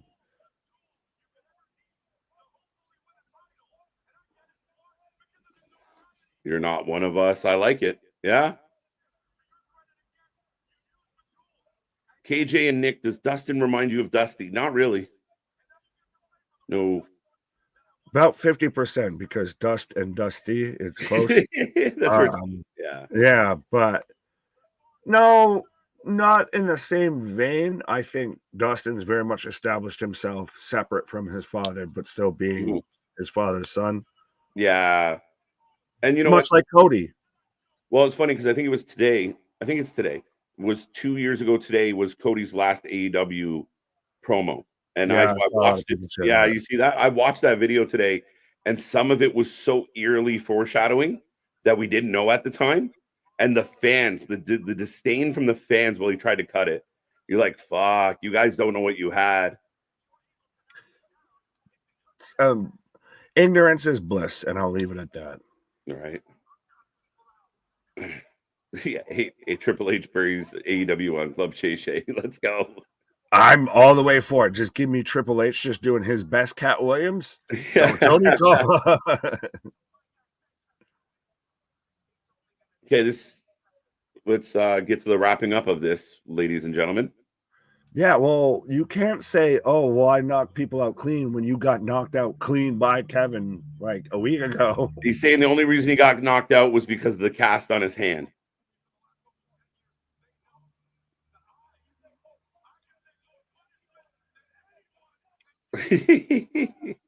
This works better in segments versus long segments. Like, this is starting to overstay its welcome here, I feel. Yeah, I feel like the point has been made.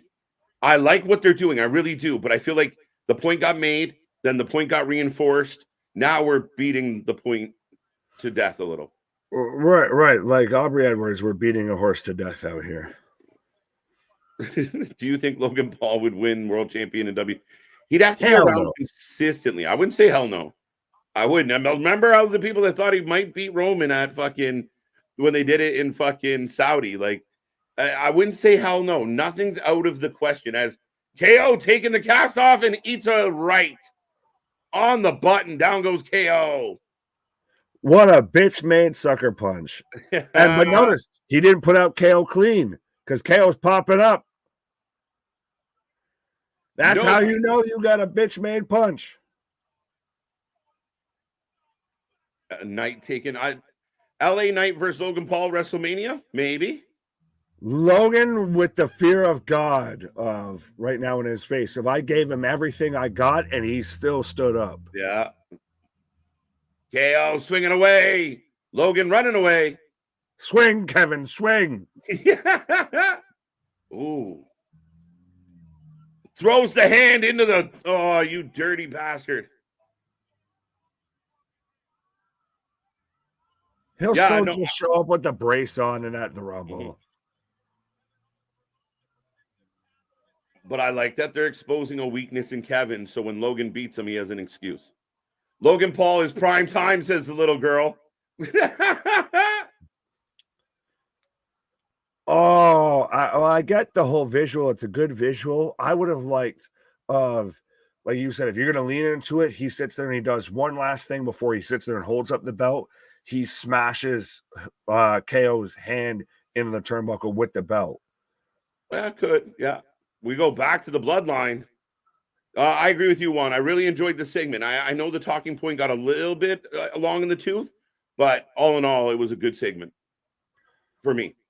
It was good, but you beat us over the head towards the end with it. Yeah. They could have probably got to the scrap a little faster. Yeah. Being uber critical. Yeet, no yeet. Solo stepping to Roman. Oh, okay. 100% as a fan of the Sopranos, this is what we're watching right now. This is just Samoan Sopranos is what we're watching. Yeah. Last week was on me. I'll fix it. I like what they're doing with Solo, man. And Jimmy just, kind of lost in the shuffle. He was like secondary to Jay. Now he's secondary to Solo. Poor Jimmy. Don't Jimmy me, Jules. Don't Jimmy me, Jules.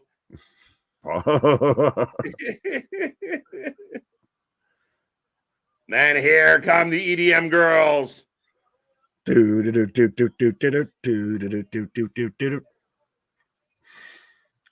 wait, is Blade gonna show up?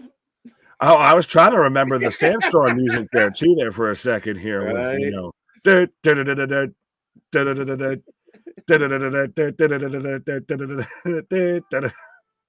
Tom is done. How's it going, KJ and Nick? How's SmackDown been?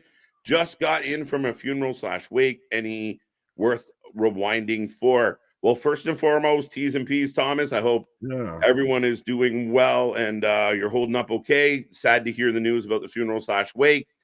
SmackDown's been good. Do you have to rewind for it? No, because I think it all set up what's happening later. So good opening segment from the Bloodline for those just tuning in. KO and Logan was pretty good. 2 tag team matches, which people have been talking. We got 2 tag team matches, and now we're getting a women's tag team match tonight. But holla. But yeah, everything's been good, but I would argue been good, but not exactly can't miss. Yeah, not totally wrong, but solid. Well, I'm not knocking it fully. I'm saying in the sake of like, you don't need to rewind really. Yeah. I mean, maybe the opening segment with the contract signing, that really was the caveat for the rest of the show. Yeah. But yeah, it all bleeds into everything else that's happening in the show, so you can kind of get away with not. And they'll give you a replay or two on the way. Oh, 100%. The Samoan Untouchables. Let's go. Let's go. I still, say Sopranos, but you can have that. Will you watch the return of Wrestling Revolver January 25th, next Thursday? KJ Nick card is stacked. Might try and keep an eye on it, Damien. We will be here for TNA. That card is stacked next Thursday. Ringside Anthony will be back. Nick will be back. I might be back. But yeah, we got lots going on next Thursday. Might keep an eye on it, but yeah, it's tough. I wish Revolver, House of Glory would stay away from the weekdays and stick to the weekends as much as possible. Stay to a Saturday. Yeah, or listen, I'll take the odd Sunday. Not all of them, but an odd. No, I'd say stay to a Saturday. I'd much rather go head to head with Collision than anything else. Mm-hmm. You're not wrong. But folks, get your predictions in as we go to another commercial break. I think we're at 6. Curtis, where are you? Chance and Carter for the win. Let us know. Are you taking Chance and Carter? Or are you taking the Unholy Union? I'm going Unholy Union, even though I know they're not going to win. I think they're going to win. I think we're going to get new tag champs. Ooh, playing a little hot potato with these belts. I like it. 100%. Well, and you've got to do something with them. Like the grumblings and the rumblings are starting to get much louder than they were before of like, all right, well, now if you're going to tease them and have them be back and you haven't done shit with them beforehand, now you kind of got to fucking do something. Yeah, it's time to make a decision here. But piss to get off the pot. Yeah, that was exactly what I was going to say, but I didn't. Who should dethrone Gunther and Logan Paul, in your opinion? I got Jey Uso and LA Knight. And I second that opinion. All right. Oh, wait, no. With Logan Paul, Kevin Owens. Oh, you want KO to win this one? I think Kevin Owens wins at Rumble, so. Okay. Part of me thinks he's going to lose. I mean, it's so ironic for me to say I feel like that. Logan, they booked me for a long time, so it's showtime. We'll see. Yeah, I think he's not here. I don't see Logan Paul at this year's WrestleMania, or if he does. Oh, he's 100% at WrestleMania. 100% going to be at WrestleMania. Are you kidding me? But I could see him as a host even versus being a competitor. Oh, I think he'll compete. I didn't consider him not competing, but you could. I mean, you could be right, but I have no indication. I think he beats KO, and I think he holds on to this belt until Mania, and LA Knight versus him at Mania would work for me. Fair enough. You're not wrong. Maybe. But we got Damage Control at ringside, and look at this entrance. Jeez. Get me all hot and bothered. Well, just instantly, boom, fire. We got fire. That's a fire. The ginger snaps coming out right now. Ginger snaps. Been lurking in the shadow. She's got the fucking boogeyman stick. She does. I'm the fire woman, and I'm coming to get you. She got the boogie stick. Right. What's up, Jake Stone? How you doing? I understand the Incredible Hulk more than Solo. You're all kinds of fucked up. I understand Solo more than you, so we're in. I feel the same boat. Right. I want Samoan ice cream sandwiches. Pause for some reason. Just take some vanilla ice cream and put it between 2 slices of pineapple. There you go. Bloodline did a parody of Goodfellas. Yes, they did. Which one was Joe? Well, Roman played the Joe Pesci role, which I was shocked. Am I funny to you? Am I funny like a clown? Am I a clown? Do I amuse you? Right. Is there a chance after Roman loses the championship that we might get LA Knight world champ? I would love it. Did we just lose audio? No. Lose audio? I have Bailey talking right now. I got no audio. I got Bailey talking. So we have Damage Control. Well, Bailey on commentary with Damage Control at ringside for Alba Fire and Isla Dawn, Unholy Union. Oh, it came back. I lost audio on my feed completely. So we've got WWE's version of Killer Kelly and Masha Slamovich there. MK Ultra out here. Yeah. which I've been on the record. That's my favorite tag team going, but I really do like these girls. They just don't get used enough. You got a thing for redheads. Just a minute where we can have that. Someone would argue it might be blondes, but Big Nick, what's up? I'm here. Howdy. Welcome. Right. Knight will go after Paul for U.S. title at Mania. Yeah, I'm with you, Price. It's kind of the vibe I'm on. I could be wrong. No, you're fine. But yeah, let us know who you're taking, whether you're taking Unholy Union or whether you've got Chance Encounter here. Chance Encounter. Oh my God. I've been calling them that for to retain as tag team champions here. Jey Uso. Yeah. Look, Damage Control at ringside. Absolutely.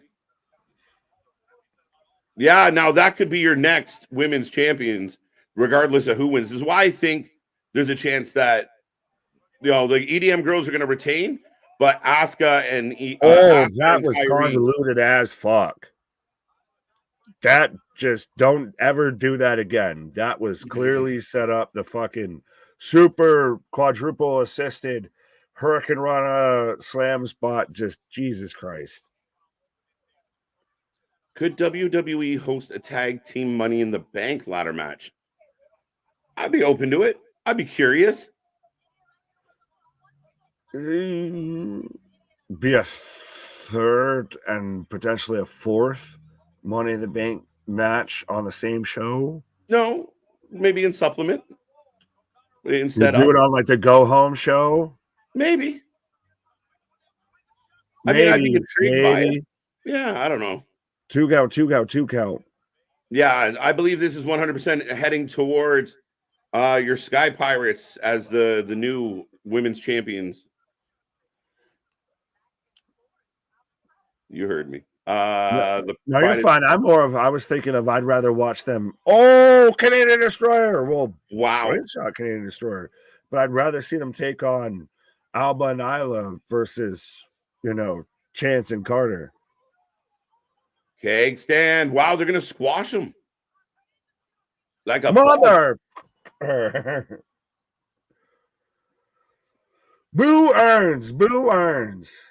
At least make it a competitive goddamn match.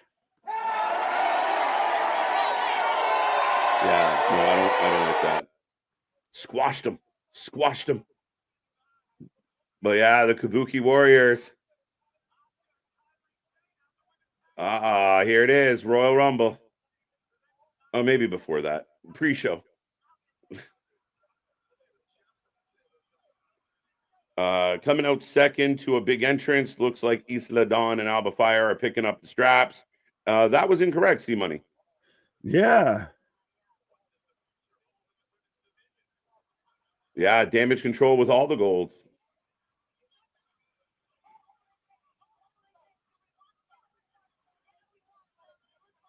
That's clearly 100% what they're setting up there. Yeah.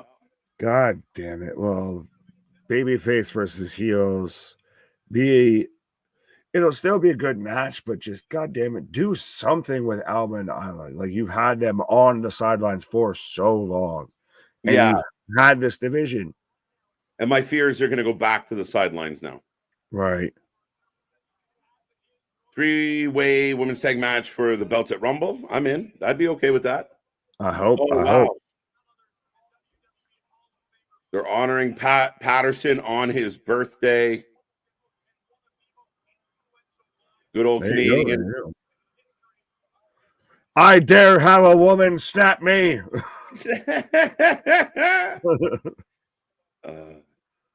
Yeah, the match was a bit terrible. A little anticlimactic. Hey, the OC.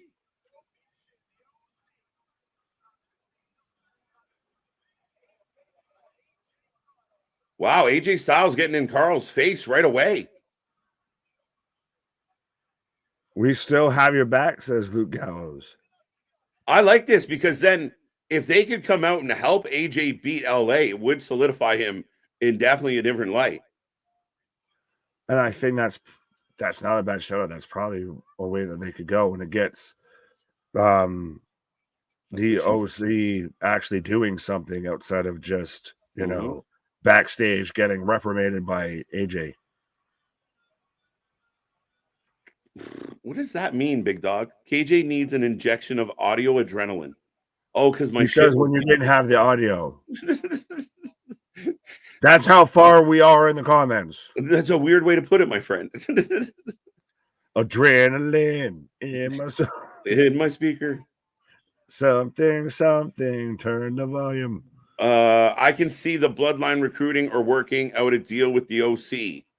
I'd rather AJ do it. I'd rather that just return to prominence. Yeah, I don't think that you cross those streams at all. If anything, the bloodline's doing more like a mercenary type of tactic, like I've talked about before. You do something like that.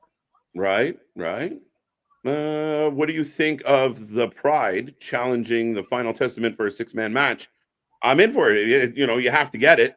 So we do that. And then I want Karrion versus Bobby, but both guys are in desperate need of a win. So they better have a plan.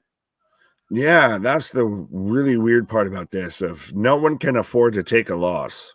Yep. You're right. Pat Patterson also created the Intercontinental Championship. Yeah, he lied about a tournament that never happened. North and South American Championships combined.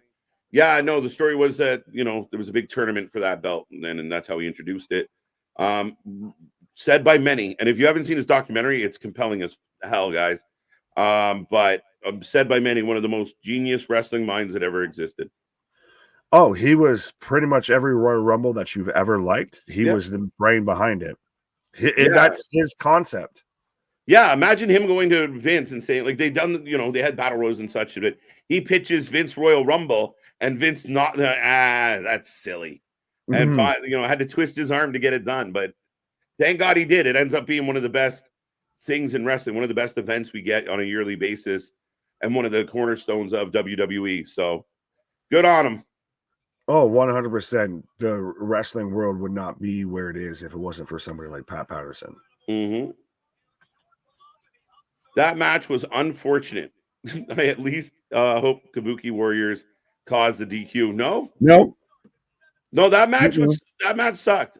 And again, I think my disappointment with it, you're really excited about something, a really cool entrance, and they look good. I'm a big fan, and nothing. Like, at least competitive. Oh, look, we got TikTok. Oh, man. He's one step away from the Bane mask here. He's got the furry fucking coat. Right. I just want to see the world burn. Right. Or perhaps he's wondering why someone would book a man after putting him in a BDSM mask.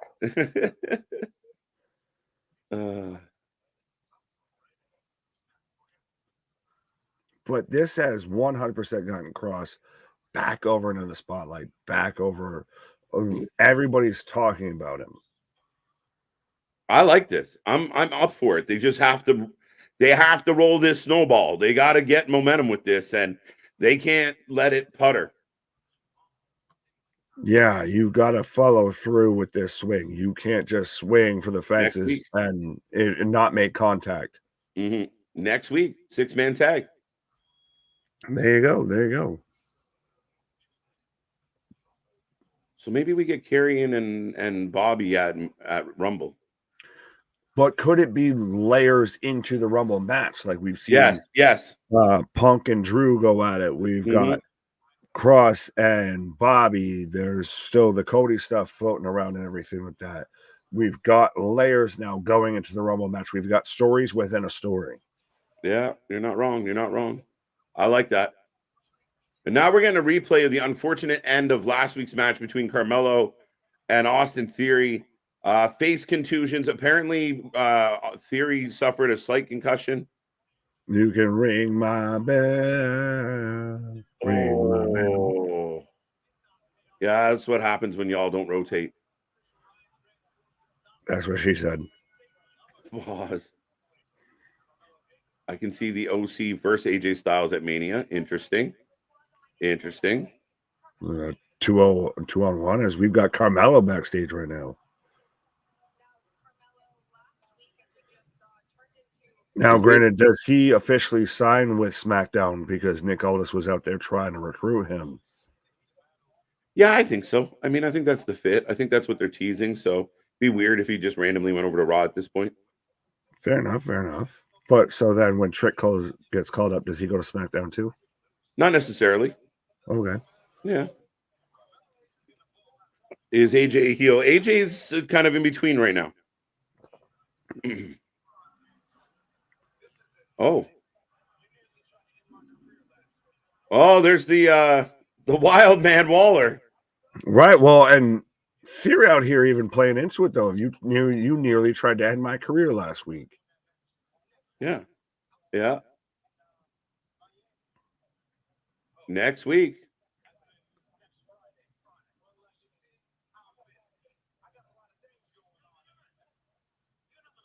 Waller. Waller's just your worst friend of when you're trying to get out of a situation. He's like, wait, no, your schedule's open. Does Waller you were wide open? We could do whatever. Right? Does Waller kind of turn on Theory now that he's got he's like the he accidentally turned babyface on a TV show? Like everyone's cheering for the guy. Right. And here comes AJ Styles. Still lots to happen here tonight. Well, we're in the last half hour, and we've still got AJ Styles versus LA Knight, and we've still got Randy Orton versus Solo Sikoa. And does Roman officially sign the contract? Yeah, what happens with that? Fuck. I know how this is going to end. This is going to end tonight to where Roman lays out Randy, what have you. The bloodline just decimates him. He signs the contract and just drops it on him. Yeah, feels like it.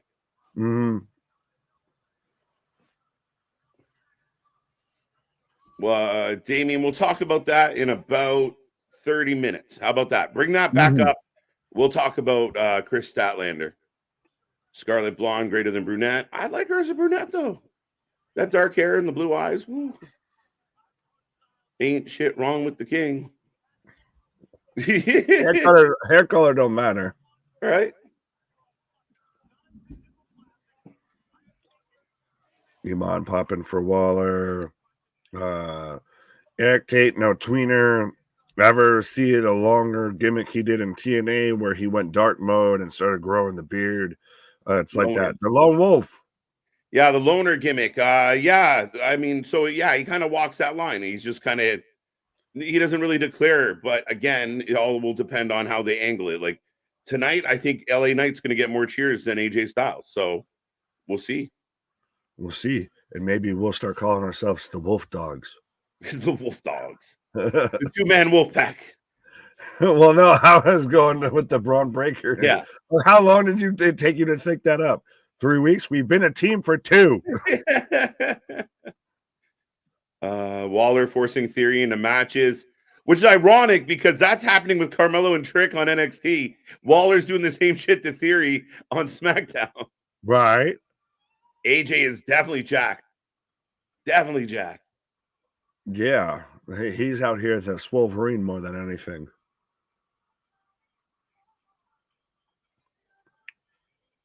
Were you waiting for me to sing? I came back and you were doing it out in your head there. I was trying to figure out if he was being funny or not, but there we go. You can't pluralize Lone Ranger. Apparently, right? We are the Lone Rangers. Right. And if anyone gets that reference, high five. Young Adam Sandler. When could we see Ricky Starks in WWE? As soon as fucking possible. Not sorry, but yes. When does his contract run up? Apparently he's day after. Rumor is he's locked into something long term, like another couple years kind of thing, which is heartbreaking. Yeah. Well, again, though, I still question some of them things coming out there. Yeah. Well, dear Ricky Starks, if you can hear our voice, pick a person in the back that Tony really likes and pop them. I don't condone backstage violence, but I do condone you getting booked properly. Just walk backstage on Collision and just fuck you, you're cool, fuck you. You know, like, have you seen Sammy? Have you seen Sammy? 0 days since Sammy Guevara has been punched in an attempt to try and get fired. Yeah, listen, I would love to see Ricky Starks jump ship. I think that I thought the best Ricky Starks was when Punk was working with him. I don't mind him in the tag team, but he feels like an afterthought. And even like, they do that street fight, and the story is about Jericho and Sammy taking their big bumps and going on to fight Callis, and the tag champions were just placed. You could have done that street fight with anybody to get the conclusion that they were trying to get. It was all about Jericho. It was all about Guevara. It's unfortunate for Ricky and Big Bill. They're not, the tag team division is obliterated in AEW. And I believe Ricky Starks is a star. And I wish he would, like, if Ricky was involved with Swerve and Paige and those guys, he'd be killing it, but he's not. He should be going after Joe, and instead he's tag team champion, but arguably in the 4th, 5th most relevant tag team in AEW. Doesn't have a strong tag team division as it is. Sorry. Yeah. Well, tell me how the Ring of Honor tag titles are more highlighted than your AEW tag titles. And I'm not wrong about that. Oh, absolutely. It blows my mind. Like, make the Kingdom your tag champions and have Ricky and Bill chase them, or vice versa. But get rid of these Ring of Honor belts. Like, it blows my mind. And they're used on your shows more than they're not. Or fuck the tag team shit-ish, and you just do your Shawn Michaels Diesel thing, and you have Big Bill go after your mid-card title. He goes after a TNT, an international title. He goes after an OC. And then he also tries to help and push up Starks going after Samoa Joe, what have you. Yeah. He's got an answer to everybody's question as to who should be going after Samoa Joe. I saw some of the diehards, the hoodie wearers, defending like this triple threat scenario. I don't like it. And I keep saying it, like, Swerve can't seem to get rid of his past to move on to his future. I believe Swerve is your champion, but booking this match to protect Joe you don't need to protect Joe against Swerve. Actually, you don't want to protect Joe against Swerve. You want Swerve to go over Joe without the caveat. Like, if Swerve beats Paige to get the belt to protect Joe, that is dumb. You want Swerve to take down the top of the mountain. You don't want him to get partway there and get a boost. Speaking of boost, they're adding a boost, though, to next week's SmackDown, as we're getting it's not a 6-man tag match. We're getting the Pride going face-to-face with the Final Testament. We're getting the women's tag team titles on the line against the Kabuki Warriors. And we're also getting Carlito versus Escobar. But that will be, go ahead. Quickly, just a quick prediction. Carlito gets taken out, and Legado and Luo needs somebody. Ooh. Andrade El Idolo. No, back to what you were saying as LA Knight makes his entrance. Now I gotta remember what I was talking about. Damn it, KJ. No, what were we talking about? Yeah. But I've got LA Knight coming out right now, taking on AJ Styles. Is Arn Anderson still in AEW? No, not officially. He got released.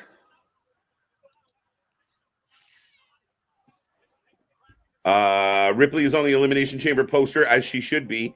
Have you seen it? Yeah, I put it out I retweeted it, reposted it on X today. You would expect her to be the poster girl for this particular event. She may even be the main event of this event. Yeah.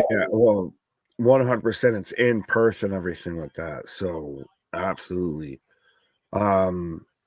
Casey, sorry, he was talking about how about Big Bill? Do you think he would ever get an opportunity to come back to WWE? I think so. Yeah. I think you could bring them both back. Christ, you could bring them back as a fucking package deal. I thought W. Morrissey should have gone back to WWE when he was W. Morrissey before he became Big Bill. Oh, we're off and running, folks. Get your predictions in on this match. And I agree with you, Nick. Like, you got to figure his best booking ever was under Triple H.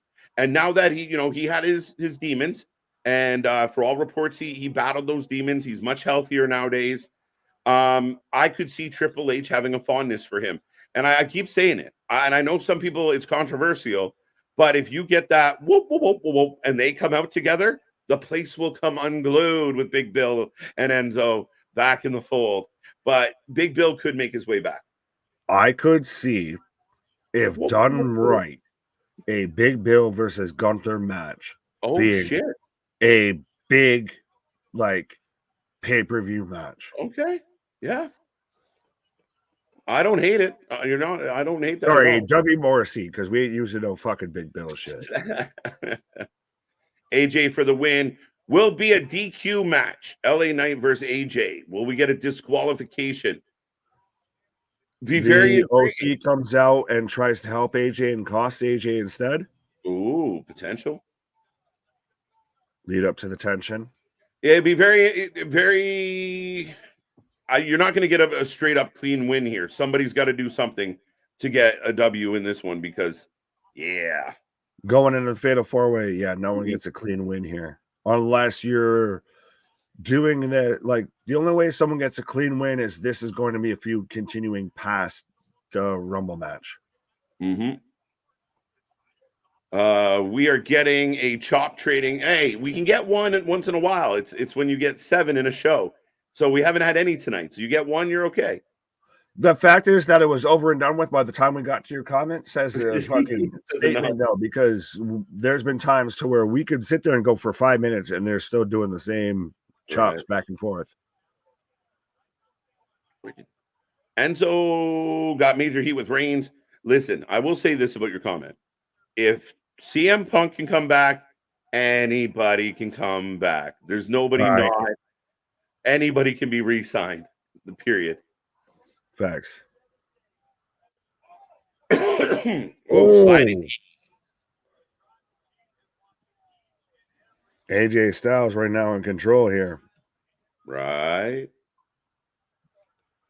KJ and Big Nick, I don't know what it is, but something just feels so off about Styles. The booking has really just dampened him sometimes.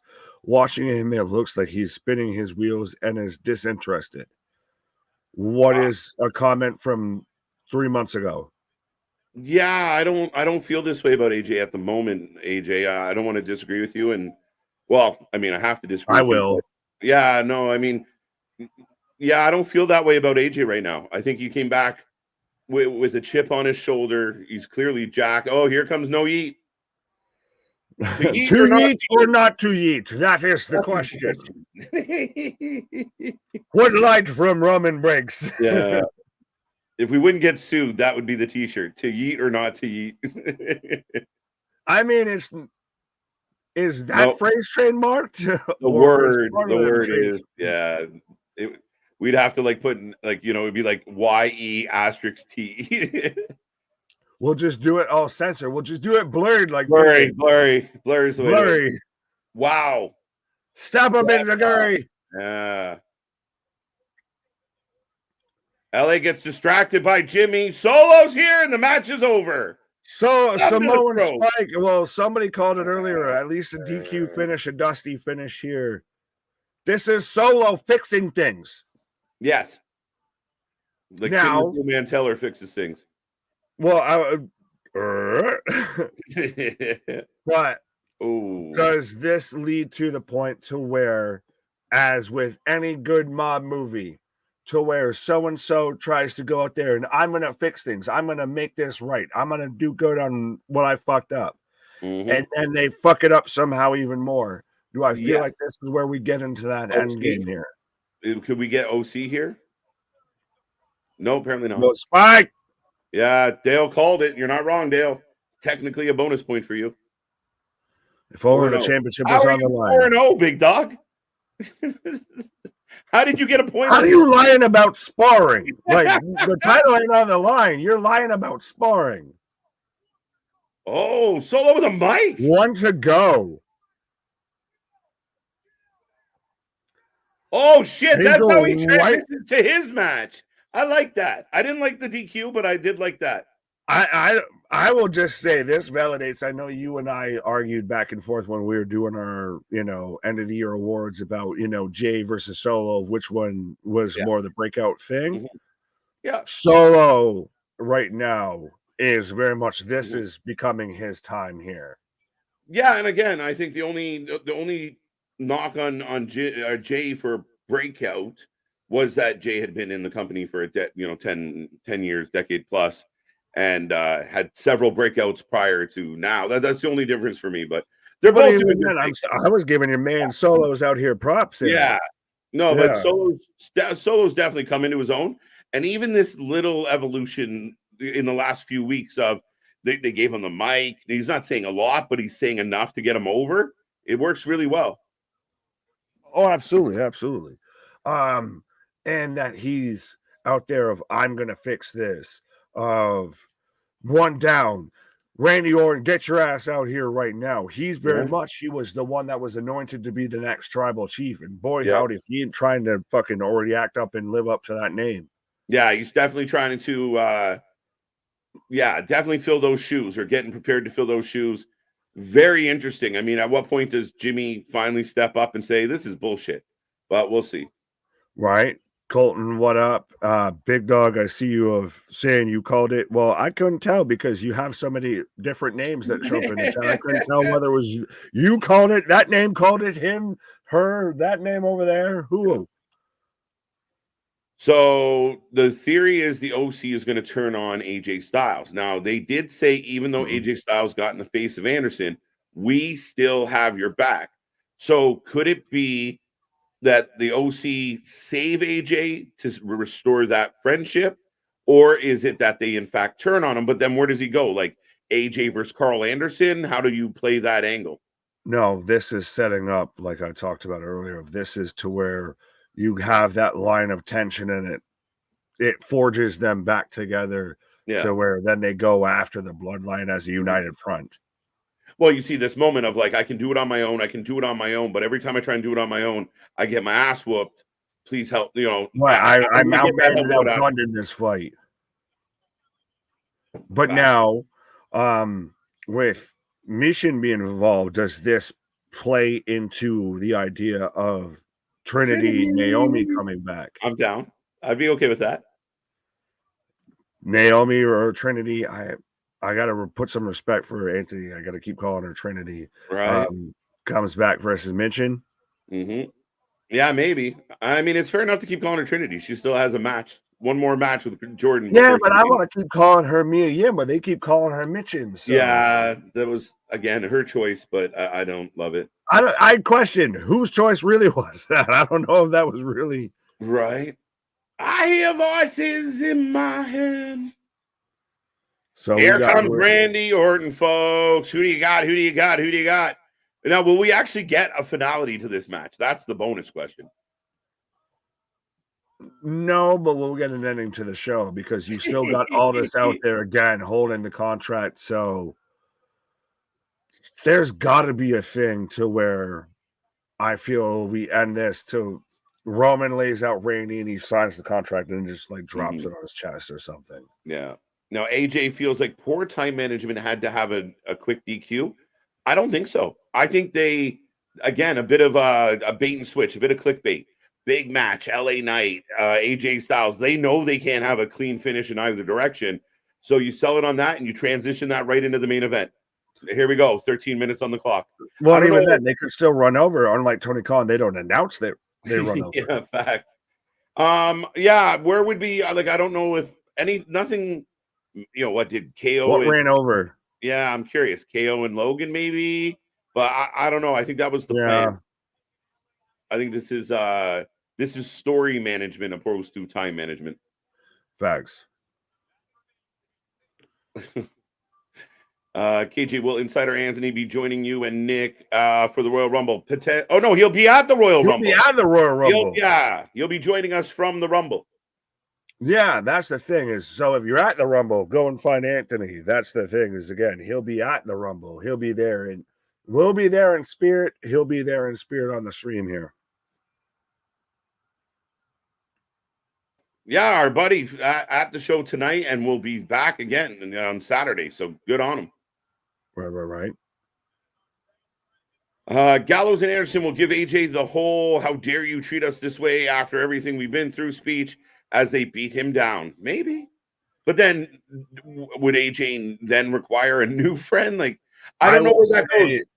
That won't happen now. I won't say it won't happen, but I'm saying it won't happen now. Okay. Yeah, I could see that. All right, ladies and gentlemen, let me know who you got. Solo Shukoa. Doing a shoey here, but right. I'll take Randy Orton by disqualification. I'm gonna take Randy Orton clean. Really? Like Randy Orton with an RKO? Oh, yeah. He wins the match and then they do it after? Okay. Yeah, I think so. Somebody's got to win one of these two matches. No, this is how you keep everybody strong. Yeah, but I'm okay with Solo losing to Randy. But he can lose in a DQ. That's what I'm saying. There's no clean finish to anything because that way everybody looks strong. Solo can get hit with an RKO. Fuck him. Again, he could do it and not lose the match clean. Well, I don't think it's going to be a DQ, though, is what I'm saying. Oh, fair enough. I predicted Pete Dunne name change and the color of anything's hat. So I'm actually 7-0. Oh, now you're just tacking on bonus. Now we're getting people in the chat taking shots at people in the chat. We are the bonus master. When you think bonus, you see this face. I am the click commander. No. Click. I said click. Oh, thank God. I enunciated on the right syllables. I said click. Okay. Woo. I agree. Jimmy will come out. AJ and LA come out. Yeah, and then a big kerfuffle. Sounds about right. Yeah. Oh, this one's for you. Yep. Nick Reigns waits until the competition is laid out, then signs it. Taylor's oldest time, I feel a little bit. Yeah. Got Randy always for Orton. RKO for the win. Solo Shukoa. We got that one. Orton, 275 pounds. He's jacked, man. We have a whole other fucking prediction now of Boston saying, I'm calling Nick will say you can have that. No, see, that's a cheat because I had to read the comment. So that's a cheat. AEW Rampage? Question mark. What is the question, Juan? We will still be watching it. Do we care about it? Is the question mark? Right. Click, Commander. The faction nobody has. Well played, Steve Money. You get a star. As soon as I can get to you get a star. We gotta all hug at the end. That's what it really is we all gotta hug it out. Hugs are important. Repetitive effing. He's done that several times matches. The fuck finishes. Yeah, I get you.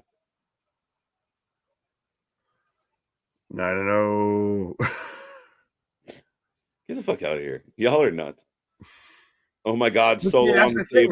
This is all sparring. The title's not on the line. The prediction championship is not on the line. So this is just sparring. Yeah, this is just Solo dropping on that back right on the table. Proving that the WWE tables are stronger than the AEW tables. If Young Metro don't trust you.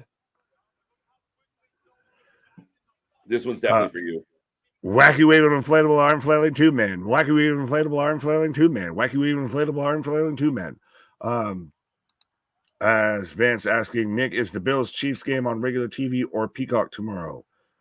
I can double check. I believe it's on CBS, your local CBS syndicate, but I can double check if it's on the Peacock. Big DDT from Randy. The crowd going nuts. Look at this shot as they pan out. Hey, all about them talks about empty seats. Guess what? You can have that. That ain't what I'm not. Here comes Jimmy again for fuck. Oh, wait. Oh, here goes LA Knight. So for fuck. Yeah, there we go. He got me mid-sentence. For Kerfuffles all around. AJ beating up Jimmy. So Jimmy's become the whipping boy, like completely. Was he not beforehand, though?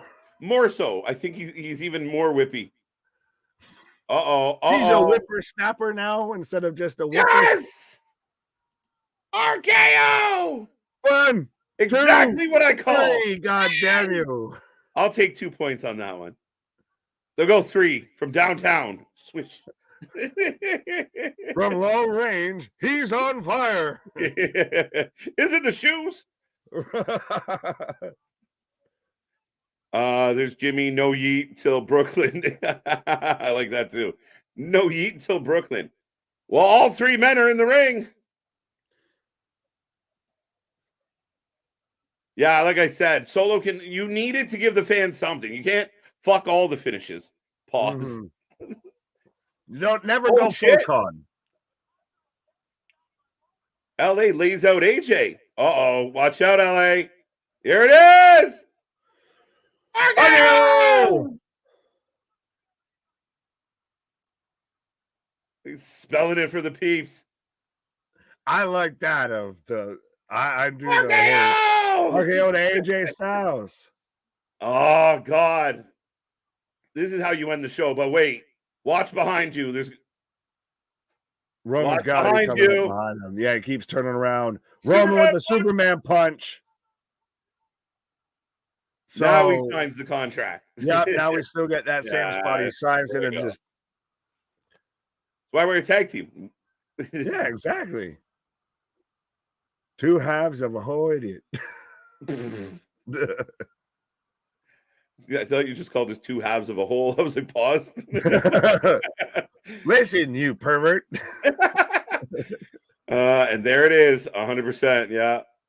And he chuckles though as Aldous even hands it to him. Like there's a little bro works for the WWE. Your bro, Colton? Please do tell. We may want to talk to your bro. Who do you think takes the pin in this match at Rumble? Who? LA. AJ. LA, yeah. As so Roman signs it. Oh, and gets rude with all this. Yeah, I figured that was going to happen. And just, ha!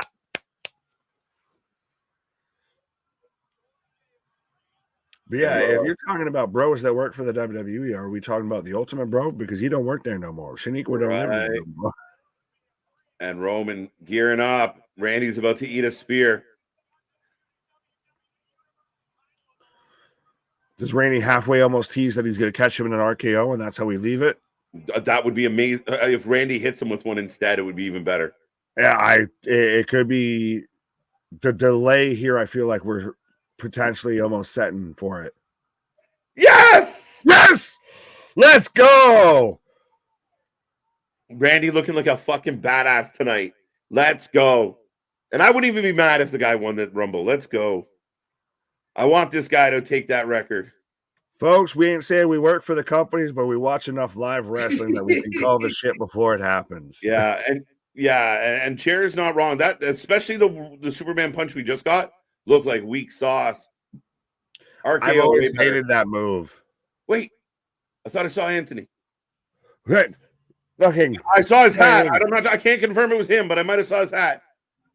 The chapeau was in the show. I work with WWE, Larry. There you go, Boston. That's how did you think you got that beautiful belt? That disgusting, disfigured, fucking scarred Kane after the fire fucking has championship belt. And Nick, the spot where we were talking about like Roman dropping the contract on somebody, Randy actually drops it on him. And that's so interesting to me because we thought, or at least I thought for the longest time, we were going to get a singular Roman Randy feud. And there was talks about they didn't want to do it out the gate because they don't want Randy to lose then and all of that. Could this all just be transitioning into that now? Because that's where I feel your money's at. I don't disagree with you, my friend. So, but ladies and gentlemen, that is the end of SmackDown tonight. We will take a rating out of 10, but do not leave. Do not go anywhere. You know, Feel Good Friday is still rolling and cooking as we head into AEW Rampage, and we will give you a bit of the SmackDown post show like no other. But yeah, get in the chat. Let us know how you felt about SmackDown tonight, and we will transition to what the hell is going on Rampage. Yeah, I've got the end of, Dominator. Yeah, do it. Yeah. Do it. But, your buddy Real was here. SmackDown is usually erratic, but that show was all over the place. Would you like to address it, sir? I can't. I can't. I can't. It just is what it is. Shout out, Real. I hope you're doing well on a Friday night. Maybe vitamins are making it feel erratic. Everything. Here, I'll double down. Yeah, but we literally we plotted it out for the peeps. So I mean, to me, to say it was erratic, it went very, very well. Like you saw the steps in the pattern. You could have had one or two deviations, but it all pieces together. It's called storytelling. I know some fans aren't used to the storytelling, but this is called storytelling. Yeah, when did actual sensible booking become erratic here? He says should have saved LA versus AJS the main event for next week instead of shoehorning it in tonight. No, because they made it fucking spontaneous and they made it fucking fit because you had a contract signing and no one went through the table. No one went through the contract table.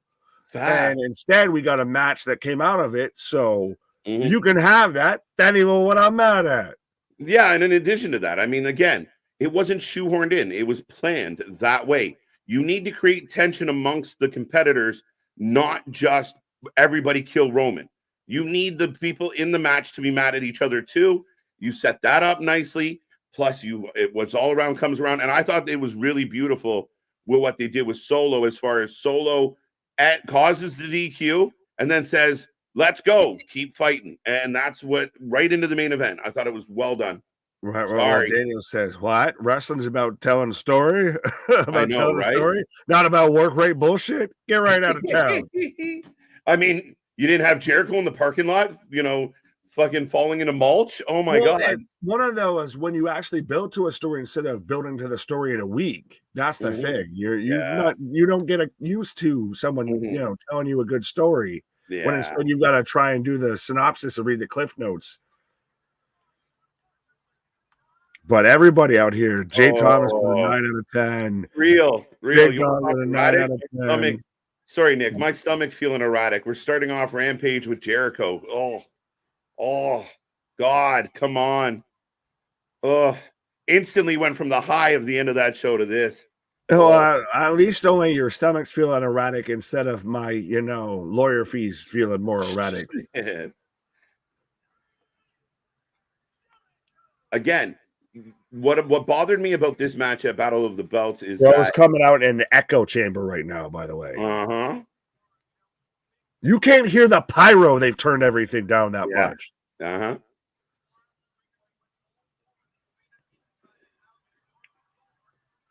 I'd say a decent amount of people are singing, though. Can you tell if they're singing or are they just moving with the song here? I'm sorry. Like I said, this shit is. They're almost feel like the commentary tables are turned up here because there is no other sound besides them talking. Yeah, this is interesting. But yeah, no, I'll tell you what. This man just got to take some time off, take a break, take a breather. But that's the thing is we were all saying this before this. And now it's just become amped up even more. The fucking flames on this whole situation of Jericho just needs to take a fucking sabbatical. Go on a long extended Jericho cruise, my guy. Do a world tour on your cruise. That's what needs to fucking happen than any of this shit. The world, do 180 days. I've been around the world in NDA. Yeah. Damien did mention this earlier. I feel bad. Chris versus Queen Aminata tonight. You and I talked about this. We're big fans combined of Statlander. And I think we both felt like her natural progression after losing the TBS belt was to turn her attention to Toni Storm. And instead, she's in a Ring of Honor storyline angle with Bibbins.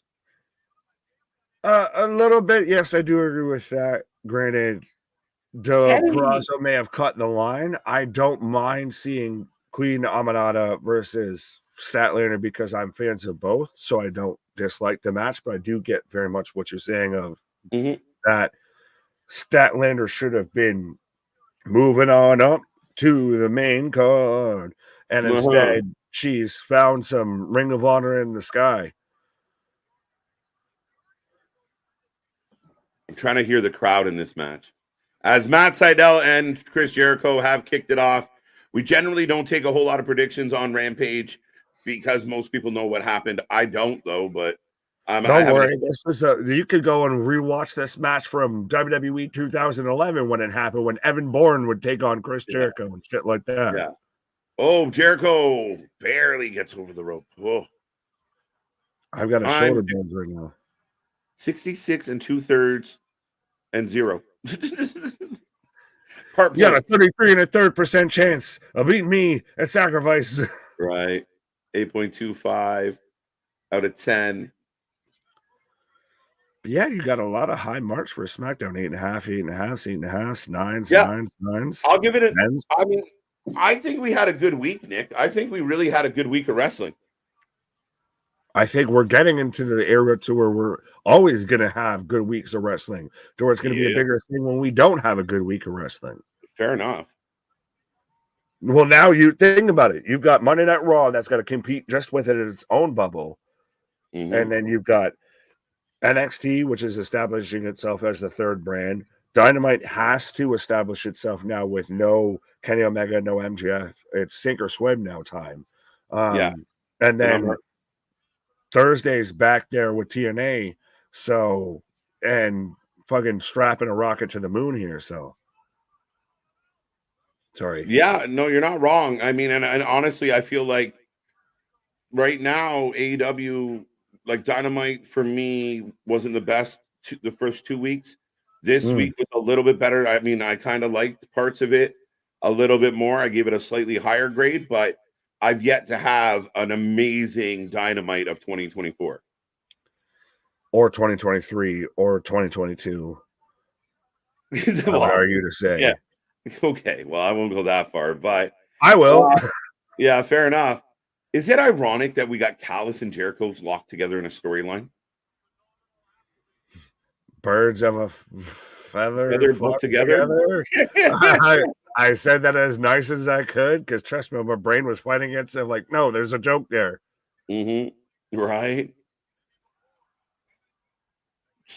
Tomorrow on Collision, we're getting Eddie Kingston and Ortiz versus Bryan Danielson and Claudio. What in the fuck? Is that true? I need to confirm nor deny this here. Yeah, Saturday, January 20th. So you can confirm? Yeah, I'm confirmed. I'm looking at the graphic right now, and I had no idea. Has anyone talked about this at all? Sadly, I feel like the most that people have talked recently about Eddie Kingston has been more of in that same aspect, like Deonna Purrazzo of like, well, who could believe Eddie Kingston is a guy that actually, would be out there fighting? Have you never been to a bar? Have you never been in an actual fight? Trust me, the guy who looks like he could fight is not always the guy who's going to fuck you up. Sometimes it's a guy that just looks like he's haggard as shit. Yeah, it's always my favorite when the gym monkey gets popped in the mouth. Like, oh shit! Right when Paulie from fucking Jersey Shore just gets popped in the mouth and shit like that. When the situation gets the lights turned off, that's a whole different. That's a different situation. 9.5, 8.5. Yeah, that definitely. I think you're referring to the clothesline over the rope. Jericho barely made it over the rope. Facts. Didn't look great. As we go to pitcher in pitcher. What was the best show of the week so far? TNA, TNA, TNA. Oh, is that would that be your choice, sir? I think so. It's between TNA and SmackDown for me. I'll take SmackDown. If you want to take TNA, we already know. Well, I don't know because Mans was live there, so he could have a difference of opinion. Yeah, true. I would say the match of the week's definitely Osprey and Osprey and Josh Alexander. I think that's goes without saying. But I really like SmackDown tonight. Like, I'm willing to give that an 8.5. Like, I really like SmackDown tonight. Oh, SmackDown tonight was great. But I will say, like you said, if there is a match that you can go out there and watch, Josh Alexander versus Will Ospreay, the first and the second are the matches that you need to go and watch. Absolutely. That match alone swung, I think, everybody's opinion on that whole card, that whole show. Yeah, I saw some reports about it. I thought the opening match really did well. Yeah, there was some stuff in the middle that was a little flat, so it was a bit of a, it was a bit of a sandwich kind of night. But yeah, no, I think SmackDown might have just edged it out just because, again, it's just so much star power, so much moving. A couple decent matches. I kind of wish the in-ring stuff was a little bit better on SmackDown tonight. But not bad. Really. Well, what was like a really great match tonight?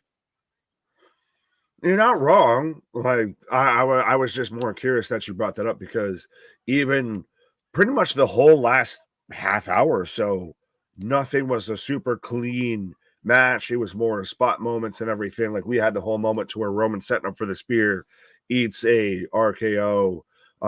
Solo takes a pin after an RKO. You had those moments that were more setting up. Like we were setting up for the disqualification in the AJ Styles night match. Wow. Matt Sydal taking Jericho to the limit.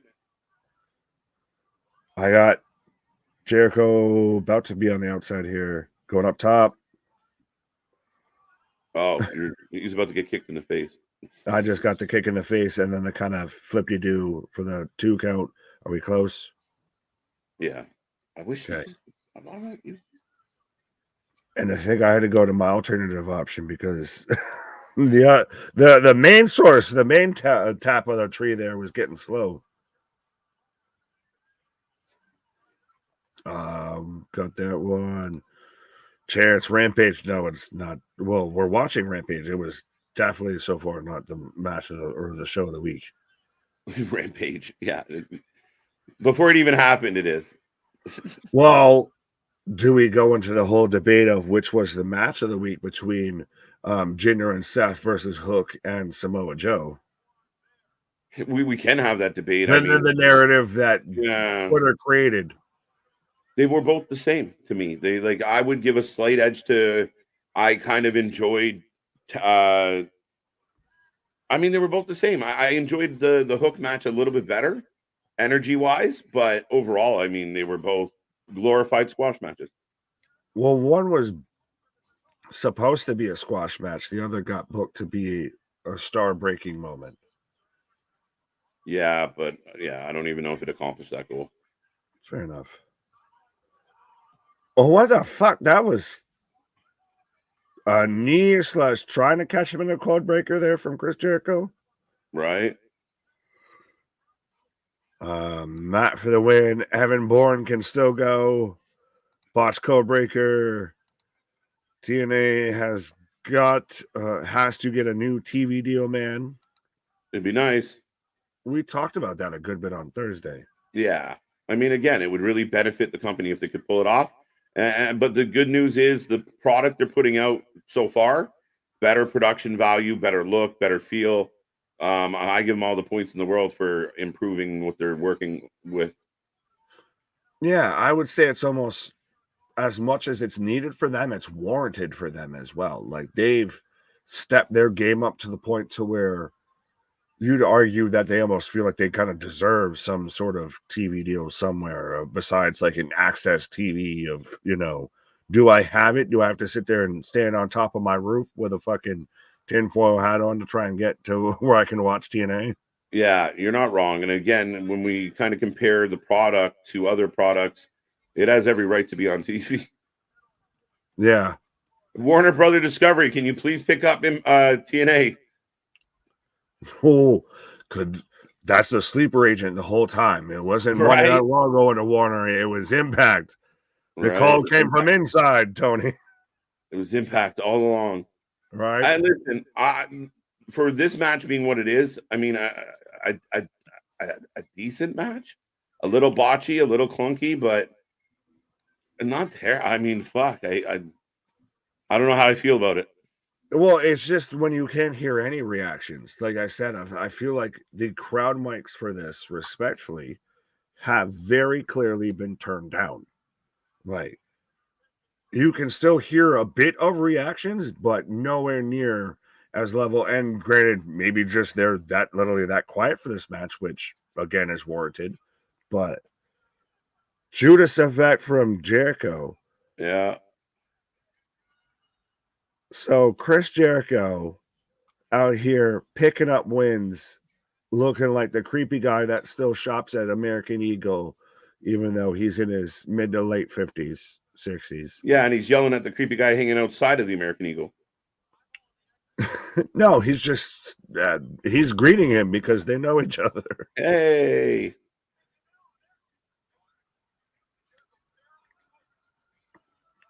So Callis is running away. Well, that's what many people should do is if Chris Jericho is coming at you, run away in the opposite direction. Hey, take a line from his song, Run Away. Jericho getting jumped by Takeshita.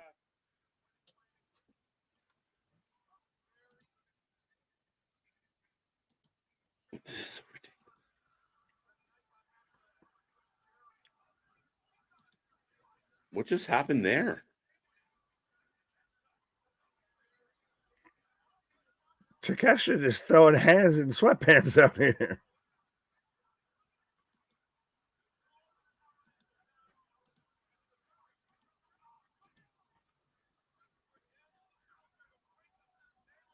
So we've got security staff and everybody breaking up. Takeshita and Chris Jericho. Yeah, what the fuck? Who got caught with a stray? That's it. How did Daniels get knocked out? What happened there? Yeah, I literally come back. You ain't even supposed to be here. It's because he couldn't see it coming. That peripheral shit and everything. Got that fucked up eyeball. He just couldn't see it coming. Right. Well, folks, we are on a commercial break. Keep the chat going. Keep it live. I'm going to go try and find some friends. But, yeah. Okay. Absolutely. 100%. Be a friend. Tell a friend. Absolutely. As we are in commercial break right now, as we're rolling through Rampage. And so how does everyone feel about Darby Allin versus Jeff Hardy tonight on Rampage? I feel that has to be a bit main event, be the main event. And I also feel like it's going to be a car crash fucking colostomy bag of a fucking match here. They're really going to just go fucking hell for leather because no one's going to tell them that they shouldn't. But what is going on with the breakdown here? I feel a little bit of the Hardy Boys. You have Jeff out here commenting on any and every post of AEW of, well, the Hardys are only here on one show, so you better make sure you tune in, and just trying to take these weird little subtle jabs. And then you've got Rebby Hardy out here looking like the fucking thought to trot out here, just trying to, I guess, imply that her and Matt are not on the best of terms in their marriage publicly, which is weird. But yeah, it's interesting that the whole Hardy compound out here still wants to be in the prominent spotlight, still wants to see, the broken Matt Hardy play out. We still want to see a Willow gimmick and everything. Yet, under that fucking big top of a circus, it's nothing but a clown show, I feel. Kareem round 2. What? Yeah, well, show 2 at this point. Trust me, there's been times where we're doing 3 rounds, 4 rounds at a time here. I think it was on Saturday to where we were watching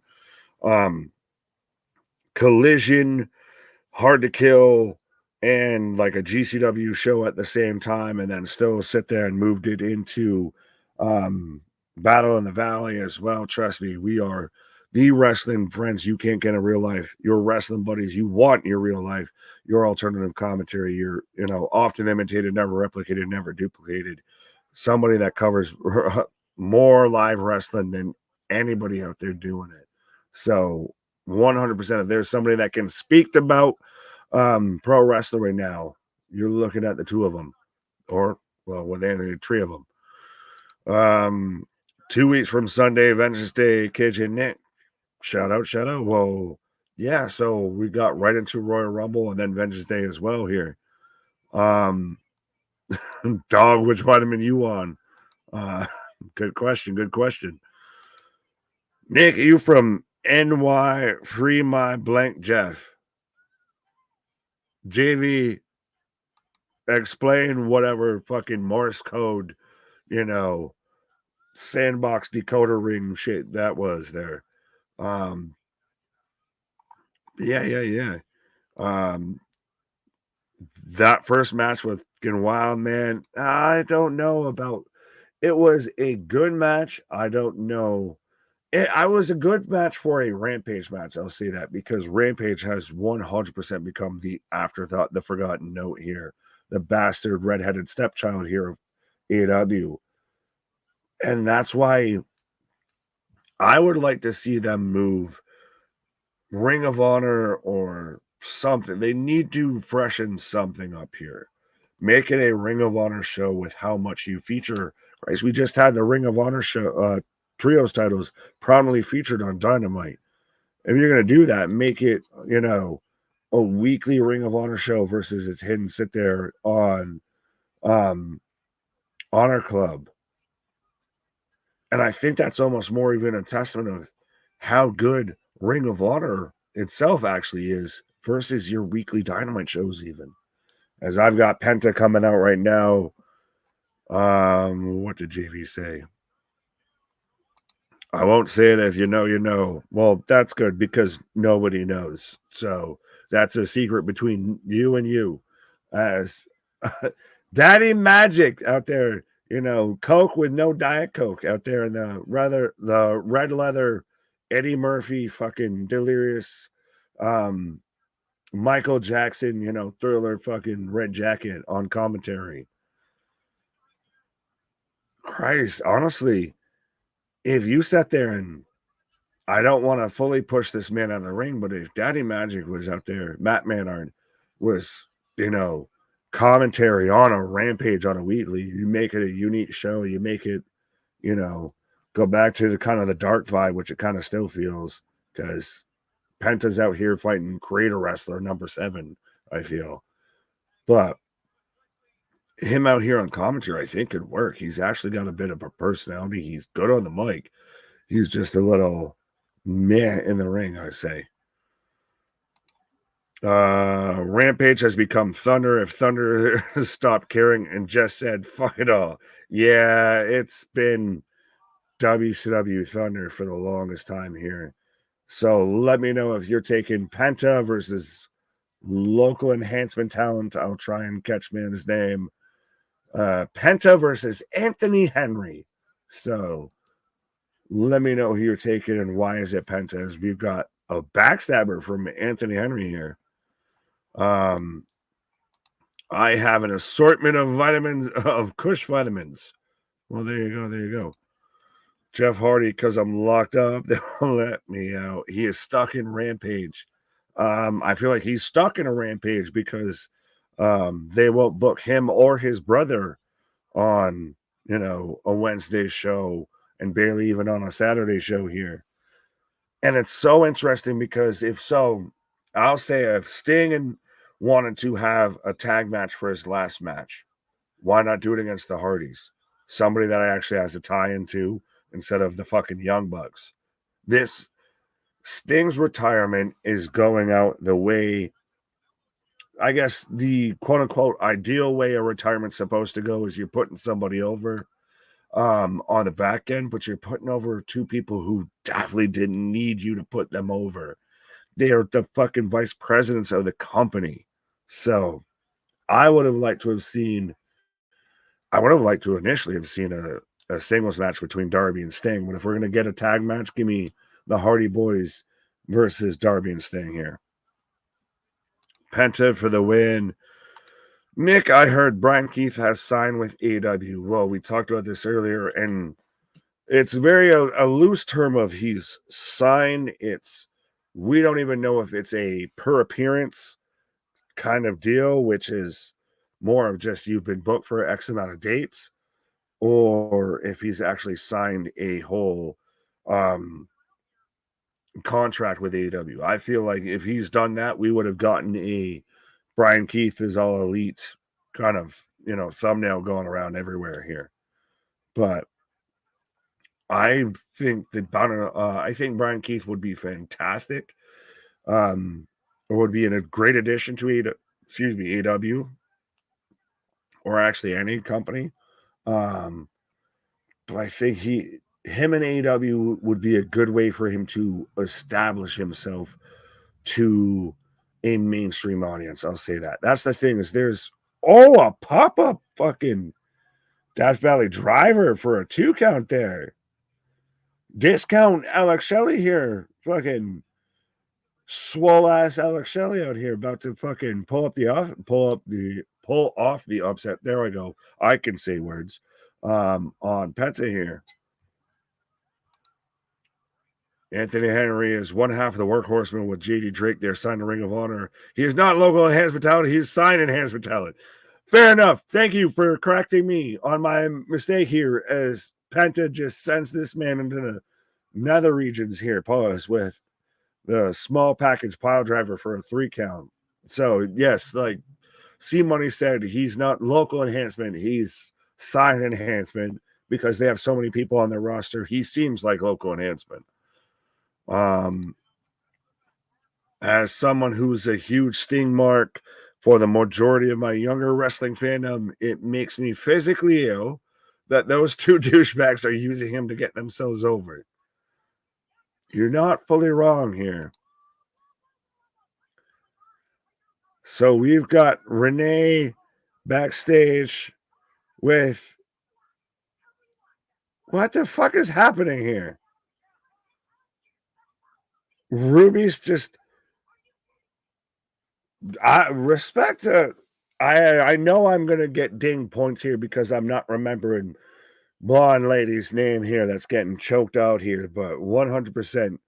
She's 100p a lady that's out here do something strange for a little piece of change. You saw how she was getting choked up and helmed up by fucking Ruby and was not even batting an eye, was still holding on a full conversation. That's somebody who's been in that type of situation before, if you get what I'm saying. So very interessante, I'll say. But can anyone explain to me what I was supposed to take out of that situation outside of generic blonde female creator wrestler number 3, maybe into getting choked? You can have that. As I've got Statlander coming out with Stokely Hathaway, and on one hand, I'm starting to wonder if this is I want to be your manager versus how you doing, girl. I would like to take you out for a nice seafood dinner. I feel a little bit. Nick, could you see Triple H going after Okada? Absolutely. I feel like that conversation's already been had. Nakamura's very much played a hand in trying to bring in Okada to WWE. I think the idea of Okada performing at a WrestleMania, I think I said it earlier, of Okada may potentially be one of the only people that would main event a Wrestle Kingdom and a WrestleMania, throughout their career. So 100%, I think they want to bring him on. It's a matter of if he wants to be here and if he trusts how they book him, because let's be honest, Nakamura wasn't booked that great to begin with, and there's people that say even a guy like Tozawa hasn't been booked that great. So you've got to sell him on this won't be the Vince ways of old when it comes to someone like Okada signing with WWE. As I've got Queen Aminata coming out right now. So 100% let me know who you're taking. And I'm a huge fan of her. And that's not just because of the wagon / caravan she's pulling behind her here. But let me know who you're taking, whether you're taking Statlander or Aminata for this match. I will take Statlander, but I do think Aminata has a good showing here. I think she's a contender that could be for the Ring of Honor TV title. I would say that. Her, Billy Starks, you've got a nice little kind of mini division within a division there, I feel. Stat for the win. Wanting and Aminata. There we go. Pause. Queen over Statlander. No way Stat got to this one. There you go. I'm a big fan of Statlander. Paul's going on about something. The thing is, Harley Cameron's actually pretty talented. She does a lot of music in the background, and she did the inspiration theme for TNA. Okay, I guess I didn't mean to offend your favorite, but I was more just saying that speaking of somebody who's been there and been choked before. I don't know if you want to come back on that. Speaking of being talented, but I'll go with that. There you go. It's happened. I've been goozled. Well, that's almost what a terrifying thing when you. I'm not going to touch on. Well, when you goozle a woman and she's still smiling and laughing in your face, that's terrifying. Or a Good Friday night. Facts. But yeah, we're rolling along here. I don't get this Stat Bibbins thing. I'm struggling with it. But is it I want to manage you, or is it how you doing, boo boo? I don't know. Oh, Stat rolling out. Who you got though? Who you got? Stat Stat's gotta win this. Stat's gotta win. But this should be a Dynamite match. You think this should be a Dynamite match? Yeah, I think these two women are talented. I think it's better than some of the stuff we've been getting. And I mean, they just, the Harley, the angle where they're gonna rope in, like it looks like it's gonna be Saraya and Harley versus Ruby and Anna Jay. I don't know what I was supposed to get out of that whole situation. So even right there, what you just said is more explanation than I feel they gave us there. Yeah, it's just she's in love with Angelo Parker. Tell me more. Yeah, and you don't really see Coke and Diet Coke together anymore, which is weird. Right. Tope from Aminata there. But yeah, I mean, you look at the start of this match and the quality of the transitions between these two women, the back and forth, I've been happy with it. It's less clunky than we just saw with Jericho. I mean, overall, I'm not. Again, I think it's just you have an opportunity to highlight women like this. The same thing we talked about Purrazzo debuting on Collision against Red Velvet. To me, didn't give the debut that you're hoping for from a big signee. Valid here.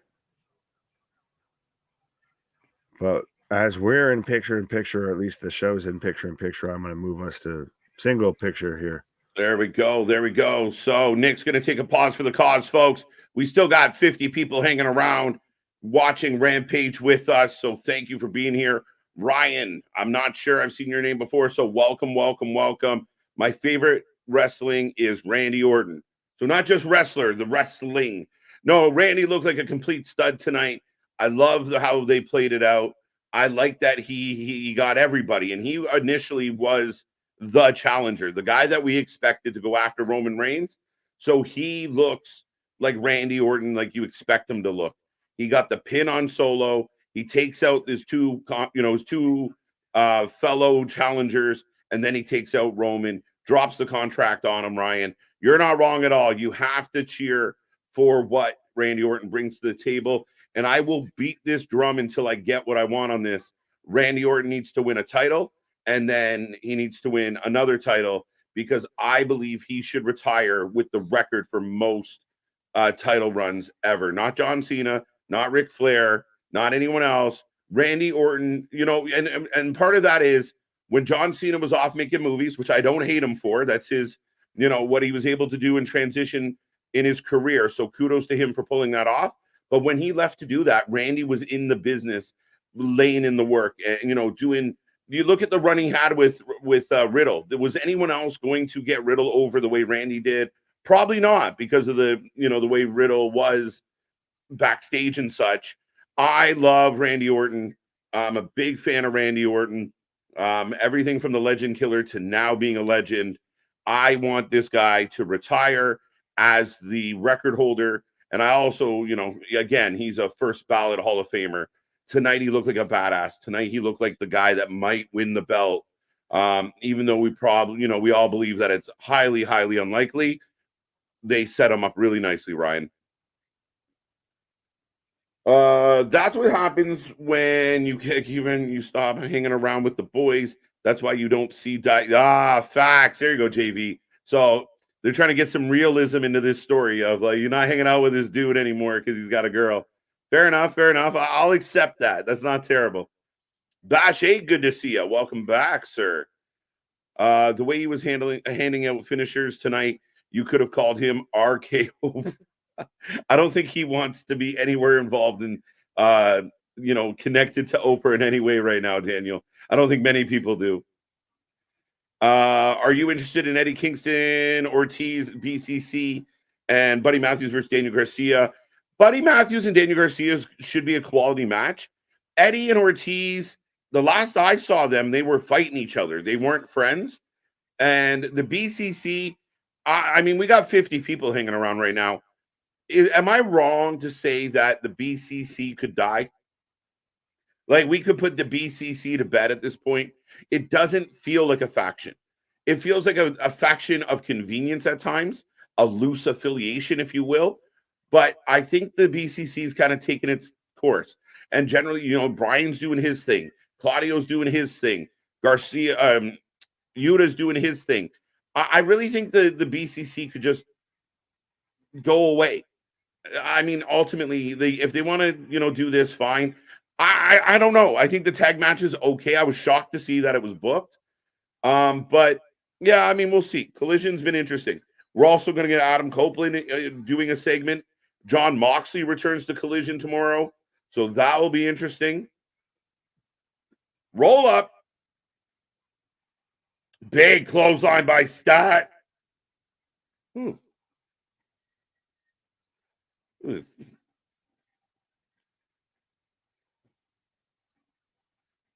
you. If Cody beats Roman at WrestleMania, do you think if Randy faces Cody and beats Cody at SummerSlam?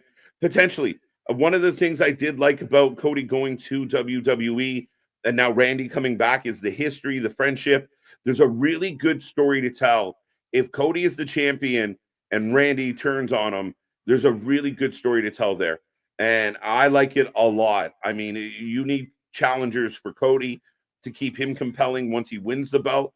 Because, again, you run the risk with Cody of telling the story did what it did. But once you conclude that story, can you tell a new story and keep it interesting? Randy Orton will help Cody keep it interesting.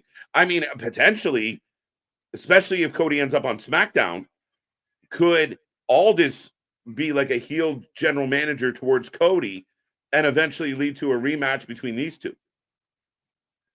Aldis and Cody, that is. But Statlander gets the pin. Bibbins is all smiles. And I still don't understand Statlander and Bibbins. I don't. I'm really struggling with it. Yeah, BCC should do all do their own singles runs. Yeah, I mean, if you want to see, I take Yuta, make Yuta like a mainstay on Ring of Honor, where he can develop, mature, and have really good matches with some other young talent.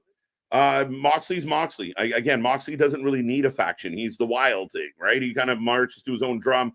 Brian, again, is a little bit above the rest of them. And I love Claudio. I really think Claudio could go after the TNT title or the IC title, if you will. Oh, wait, where's Keyshawn? We got everybody but Jeff Jarrett right now. Sanjay, we got Lethal. We got the big giant, but no Jarrett. But Lethal is not happy with the faction anymore, which none of us have been. So thank you for coming around to this, Lethal. BCC seems to have faded into obscurity since Joe won the title. Before that, big dog, let's be real. Like, I mean, Joe won the title at the very end of 2023, the world's end, if you will. I think, like, go back to November. When was the last time the BCC, like, if they were coming out united and they were getting involved together, I mean, almost if they were heelish and picking on baby faces, or you know, you kind of got that arrogant, smarmy, you know, pricky side of Danielson again, which I thought was great. It could maybe work, but yeah, like, I mean, for the better part of a couple months, they've been all separate. Like, you know, occasionally they get put together in a tag match, or you know, Brian gets hurt and they come out to the ring to make sure he's okay. But it's very fractured, very splintered.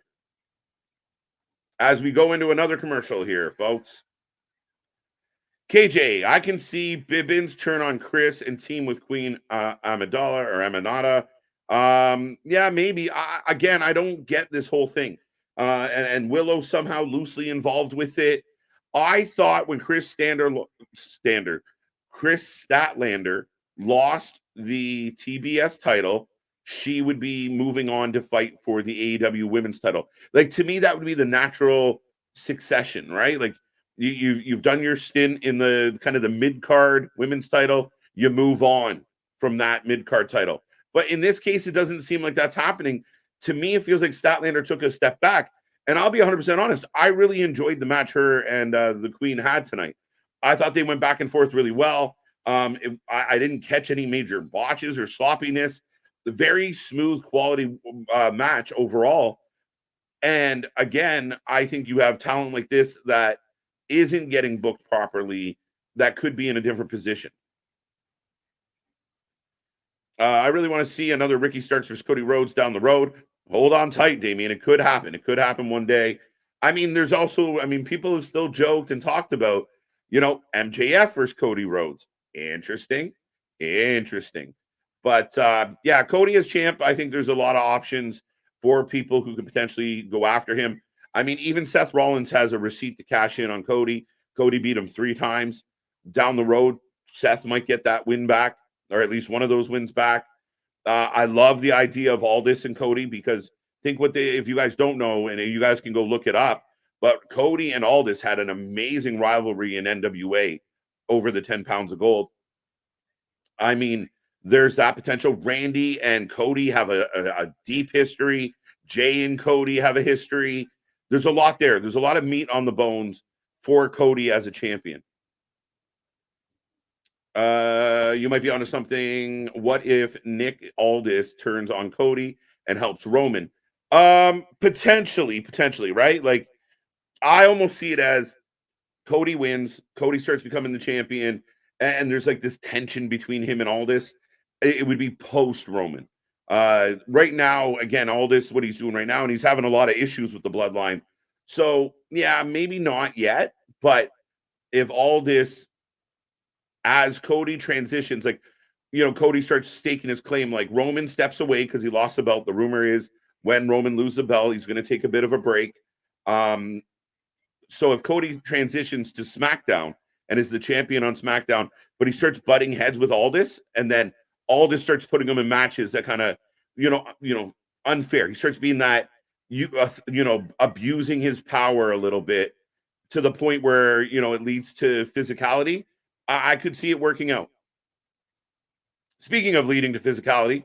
Oh, I was going to say, speaking of working out, but I mean, if we want to get physicality, we can get physicality.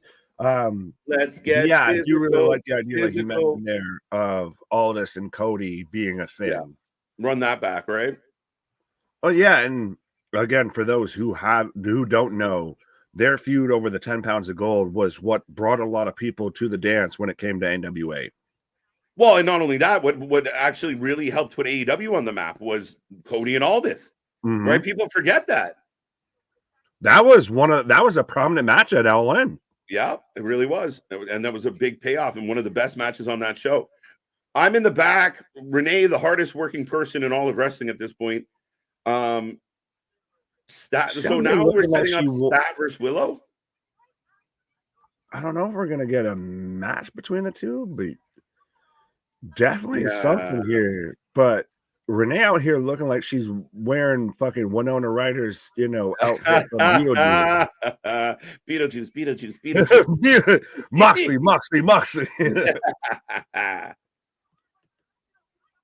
Oh, that's funny as shit, man. Who has the best mustache in EW? Hangman Page or Stokely Hathaway? I'm leaning Stokely. I mean, Magnum Page over there. Yeah, Magnum TA. Here comes Darby. So we're in the main event already, folks. So the one saving grace of Rampage is it's quick and easy. Yeah, but this is, boy howdy, is this about to probably be a car crash.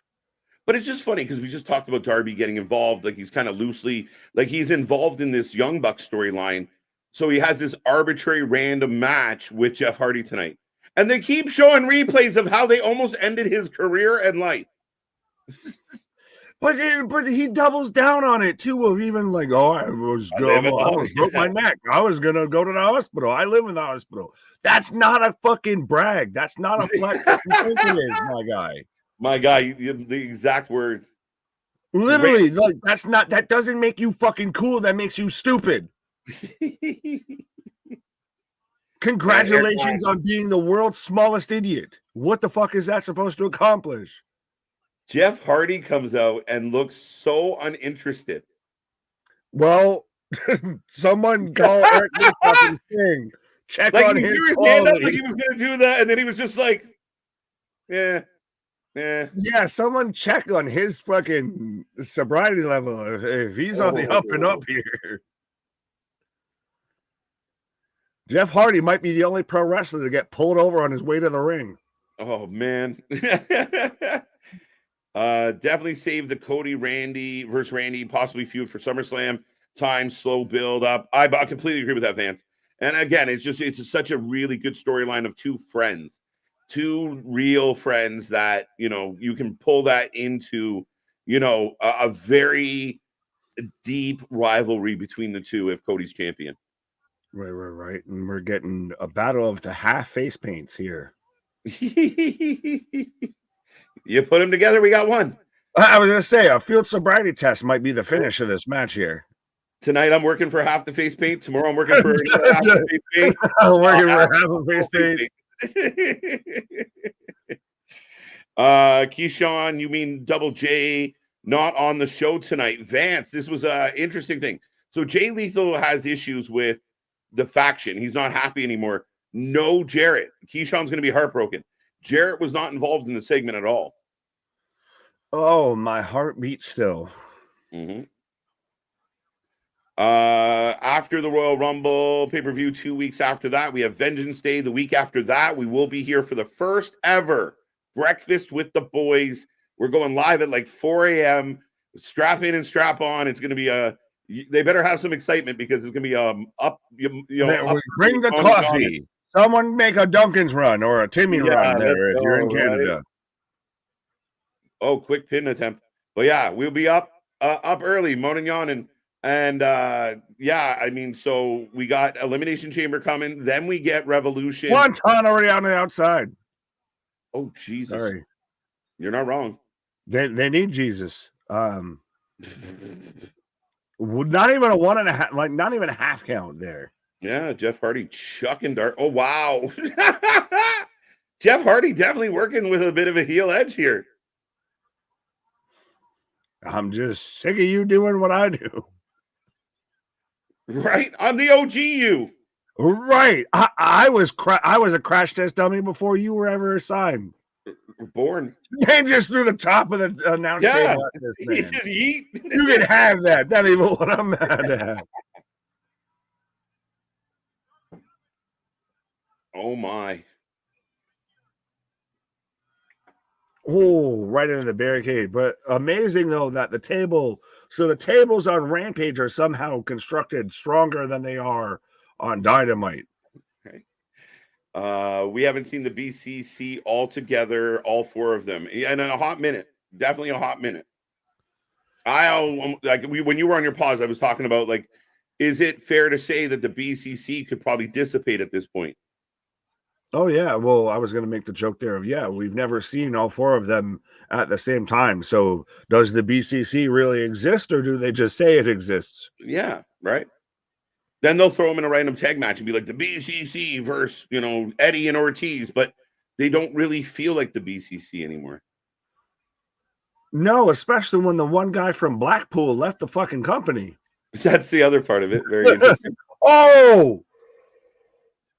Oh my Jeff God. Hardy's hip and pelvis just probably went up into his chest there as he went for the kind of whisper in the wind there, onto the barricade off the ring steps, and nobody was home. Oh my God. The man is like, this is a wow. I will admit, I'm impressed with how this match started. Wait till you see the spot, right, in about 10 seconds. Well, no, you're fine. Yeah, well, somebody's out here saying it's, the crash test dummy versus the Daredevil here. Mm-hmm. Oh, speaking of crash test dummies. Ooh. And who's homie just sitting there on the ramp with the fucking chair, like the fucking cameraman? Yeah, Darty's just telling you that if you run at an empty folding chair at X amount of speed, it will crumble beneath you. Right. Darby Allin is 16-2 on Rampage, KJ and Nick. All right, watch out, Samoa Joe. Watch out, Samoa. He's got about 10 more wins before he can challenge Samoa Joe. Darby's made out of rubber. Yeah, it would seem so. Like the fact that, I mean, that bottom rope spot, and I know it was an accident, but again, it ends up being a bit of a careless spot, but he's lucky he didn't snap his neck. We've actually seen a wrestler pass away on a far less serious move, just hit the rope the wrong way. Right? Ask Rey Mysterio, one of his tragic stories. Yeah, I was trying to remember the fucking spot. You got to be careful. And I don't want to see anything bad to happen to him, but 2 nights later, a few nights later, here he is throwing himself through shit again. There's even potential that this could have been the same taping. Because that's the thing, is think about it. Rampage is most of the time a taping. So this could have been the same taping. Yeah. Could you imagine? Get back out there. But we have the safest environment for every wrestler out there. Right. And don't get me wrong, mistakes happen. It's a physical job. But again, you put the right you choose calculated risks. Calculated risk is a great way to put it, my friend. That's really what it is why people talked about it with the Big E spot. I know we talked about it with the Ilya spot and everything. It's don't do something that could fucking seriously could change the way you live your life for nothing, for no payoff, for no dividend. I don't know. I can't remember. What's Darby? Mid-20s? 25, 26? Yeah, 100%. He's at least early to mid-20s. Right. So how much longer can he do this week in and week out? But this is a mirror match here. You're seeing Jeff Hardy, who made his career pretty much doing what Darby does. The only thing I would argue with that is Jeff Hardy, you didn't see him jump off a ladder on a Monday, jump off a ladder on a Friday, then jump off a ladder on the Sunday. Like, his spots were so memorable because it was big spots. It was, TLC matches. It was, it wasn't, I'm going to jump off a building and damn near kill myself every single. Yeah, he was a high flyer, did the big moves. But again, those big spots that we all remember when we think Jeff Hardy, they weren't done on an episode basis. Or the same. But right? You're completely valid with that. If that's how Jeff Hardy is, one of the legends that he is because every big time he did a huge moment, it was memorable. Yeah. Every time Darby's done a huge moment, you're batting almost a 50-50 odds on if they were memorable or not. Yeah. Yeah, I'm pretty sure it was the last, like, Jeff and Darby fought, and that was that infamous where they put the 6. That was the barrage of chairs. Yeah. Ooh. And I give the kid all the credit. I love him. I think he's entertaining. he puts his body on the line, but I think work smart, not hard, right? Like, he was the guy that should have been in the singles match versus MJF versus the Four Pillars match. So he's there. He just continues to just do this daredevil shit just because I don't know who finds it entertaining besides him. Yeah. He's Steve-O with face paint. Yeah, essentially, yeah. And to your point, like you talk about MJF, where MJF, you'll see MJF do a moonsault or a backflip or a tope, and he says, I do it when I feel like doing it. I do it when it matters. I don't do it all the time, but I can. Right, but that goes into so many different layers when it comes to pro wrestling. We've talked about it with protecting finishes, with storytelling, with ring psychology. That's really the crux of the whole issue that we have at times with certain wrestling promotions or wrestling matches is make it fucking matter. Make it make sense. Don't just do it just to do it. Make it matter while you're doing it. Yeah. Great question by Finisher Wrestling. And I had been thinking about this on Wednesday. I touched on it a little bit, but we didn't get very deep into it. But do you guys think Sting and Darby capture the AEW tag titles? And if so, do they let Sting retire tag champ? To the first one, yes. To the second one, no. This is what I think happens.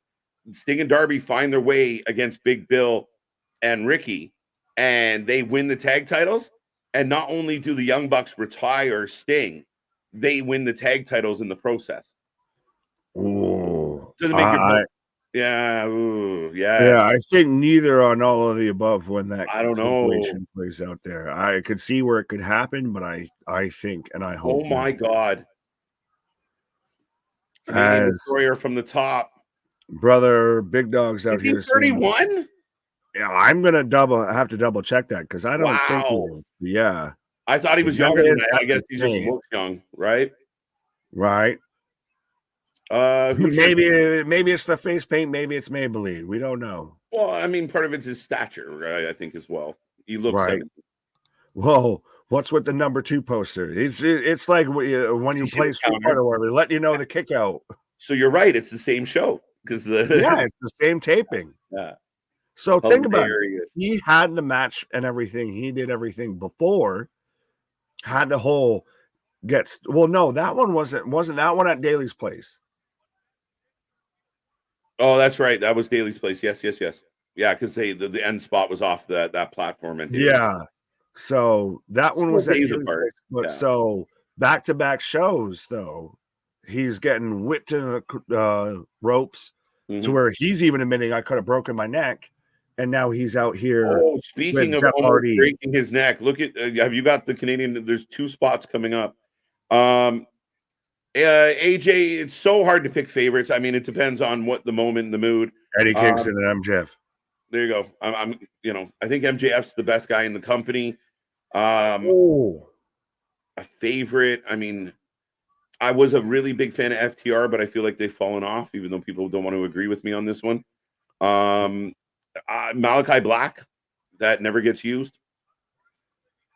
Yeah, is he even a singles competitor at all anymore? Is he just part of a tag team? I think it's been like 190 days, 200 days since he's had a singles match. Yeah, and well, you mentioned FTR, and they might agree with you in person, but Dax will argue with you on Twitter as to their prominence.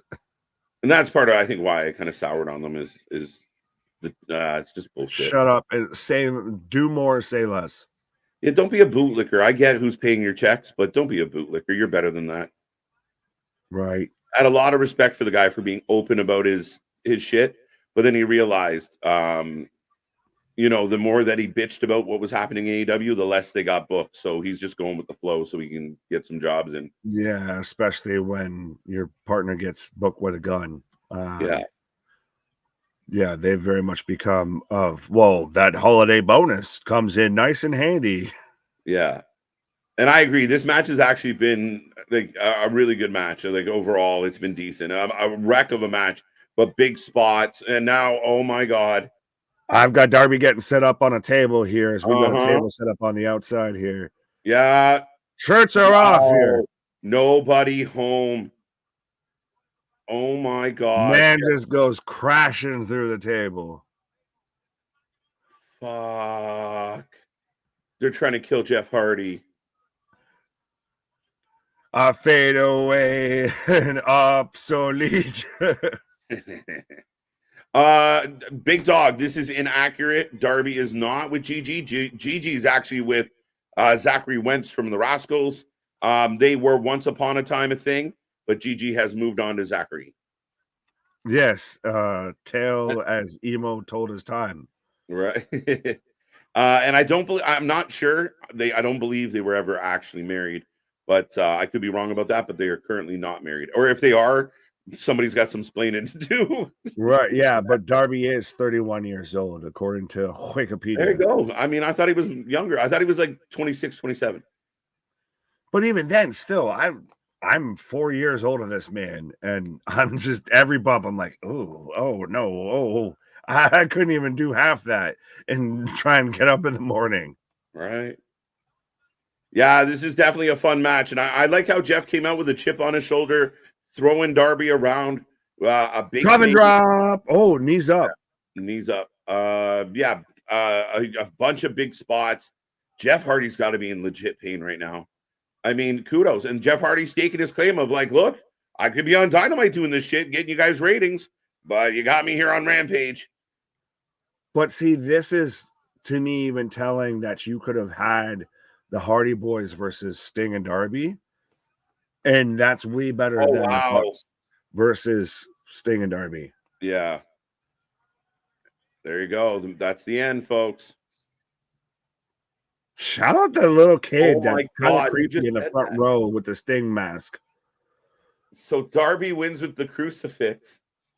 And I think it was Eric that yelled it out, but it goes, after all of that, we finally got some wrestling on the roll-up pin. Yeah. Your own commentary. The most technical moment, the most wrestling moment of the match was the fucking finish, was the fucking roll-through pin. Yeah, and again, I enjoyed the match overall. It was chaos. It seems so ill-placed on a oh, wow. No fist bump. Jeff Hardy going heel. Well, there's been talks of the Hardy Boys actually go heel because of, well, we're sick of the way we're being booked. We're sick of the way we're being pushed. We're going to become something entirely different that no one's ever seen before. All right. So here you go. JV says, give him a buzz cut and have him cut heel promos on Spot Monkeys. What is the Young Bucks? Darby probably got lost in the jeans. Yeah, that's a little man. He put his whole self in there. No, he'd been out there. He'd been like was Ziggler when he was with Amy Schumer of the fucking work rate. With the work rate, right? Man's out here having 5-star matches in the bedroom, right? He just coughing, dropping in that wagon. Yep. Hey Tony, shit like that. This is why Jeff got hooked on pills and booze in the first place. Yet you book him to do more. It's a double-edged sword, Daniel, though. At the end of the day, he's got to make the decision of not doing it. If he agrees to do it, then the onus is on and the responsibility is on him as well. And it is what he's done for his whole career. It's a tough one, right? And I agree with the sentiment. Well, 100%. This is why I was super skeptical about bringing back Jeff Hardy after he's getting pulled over in North Carolina and thinks he's in Jacksonville. And all that he's clearly having his issues, so why keep putting him in them situations that predicated and preceded him having those issues? Why not just ride off into that sunset? You have nothing left to prove, Jeff. Yeah, again, you've seen it with other wrestlers. At some point you have to evolve and change up your style and augment, and you can give us some legitimate wrestling and not do pick your spots. You don't have to do as many crazy big spots. You know what I mean? But it feels like the big spots have stepped up since he went from WWE to AEW. Christ, even look at goddamn Sting's out here, 60 years old, going off the ladder through a table and a half. Well, the jaw caught part of his table, but Yeah, Sting's been terrifying. No, it's not a botch finish. It looked a little clunky, but that's one of Darby's finishers, is that leg crucifix into a roll-up thing. Like they, for all the big moves the guy does, that's one of it's his finishers, and it kind of feels botchy because you're like, what the fuck just happened? Well, and he even says it looked like Jeff was supposed to kick out. No, that's why they did the leak, like literally like 3.01 is where he kicked out, because then you can dip back into that. Yeah. John Moxley versus Shane Taylor tomorrow night. Really? Holy shit. How do we get there? Let's go. I feel bad for Shane Taylor because he's going to have to wrestle a match with Moxley, who's not going to sell a fucking move and win. Yeah. Oh, I love Shane Taylor. They could do so much with Shane. So much good character work they could do with Shane. Give him a mic. Let him talk. 100%. He's a guy, if you want to have Collision have its own vision, have its own feel, have its own vibe compared to Dynamite, Shane Taylor's the guy that you throw in your mid-card, your upper mid-card scene there. Mm-hmm. Oh, yeah. I mean, you give him a mic. And again, if you give him a faction and they're kind of trying to run the show kind of Shane idea. Taylor Promotions was insane in Ring of Honor. Mm-hmm. Yeah. It's right there for him. We've seen it. It's been there. It's documented. Just let him run with it. Evolve it a little because, we have seen the old guard, but Jeff was a heel in TNA. Yes, he was. I saw that comment, but yeah, Jeff has worked heel before. In life and in TNA. Oh, man. 6 out of 10, 6.5. Could be Jeff's only vice left for Adrenaline Rush. Yeah, that's fact. I'll give it a 6. I mean, it was the main event was the only thing that was really great. But if you have somebody that is known to have an addictive personality, do you play into their vices, or you try and curtail their vices? I don't think you're playing into your vices. You signed a talent to do it. It's like, okay, you have a running back who has a history. If he comes back to football and you sign him, you don't make him a punter because you don't want him taking hits. So you signed him to do. If he signs up to do the job, you book him accordingly. And I get it, but it's up to Jeff to say, me going back into that world and taking those bumps could lead me down a dark path. If Jeff offers you and you're willing to sign him, then you take it for what it's worth. But so then I guess with your analogy there, if that's however you want to view it, a running back, center or whatever, you sign somebody and you have those known issues. Mm-hmm. I personally, if I'm me and I'm running a company that's already on shaky legs, I'm not taking that gamble on, because the odds that you're going to embarrass me versus deliver for me are way more in the favor of you're going to be bad press for me than good press. Yeah, I mean, beyond that, just on a human standpoint of as a person, do I want to put you in that situation? So once Tony made his decision to sign him, he agreed to the terms. So you can't then, he's going to be a fucking grappler. What you're paying for with Jeff Hardy. So it's a double-edged sword. It's a really tough spot, right? And you want to see the best for Jeff. But I mean, I think that's the WWE stance of what, Jeff, we worried about bringing you into this environment. It's not good for your health overall, your mental health, your recovery. So we're just going to wash our hands of this. Well, yeah, that's why the second he showed any sort of a red flag, they're like, nope, we've been down here before. You can have that. Not even what I'm mad at. Yeah. Go to rehab or don't be involved at all. And that was the decision he made. So again, the onus ends up being on the owner, right? Like I said, in the football analogy, if the guy, might go 3 weeks and then relapse or have an issue, then maybe don't go that route. Yeah. Sign him on as a coach more than a fucking player. Shane Douglas has the best moonsault in the business. Did you really mean that? Or did you mean Shane Taylor? I was going to say, did the franchise hold you hostage to have you say that? I don't think anyone's put out a go Shane a Shane Douglas. There's many things you could big up Shane Douglas for. A pile driver is one of them. A moonsault is not. Right. There you go. But Sean Strickland wins tomorrow night. KJ and Nick, yes or no? Strickland for the W. Yes. This from Toronto. That man fears no one.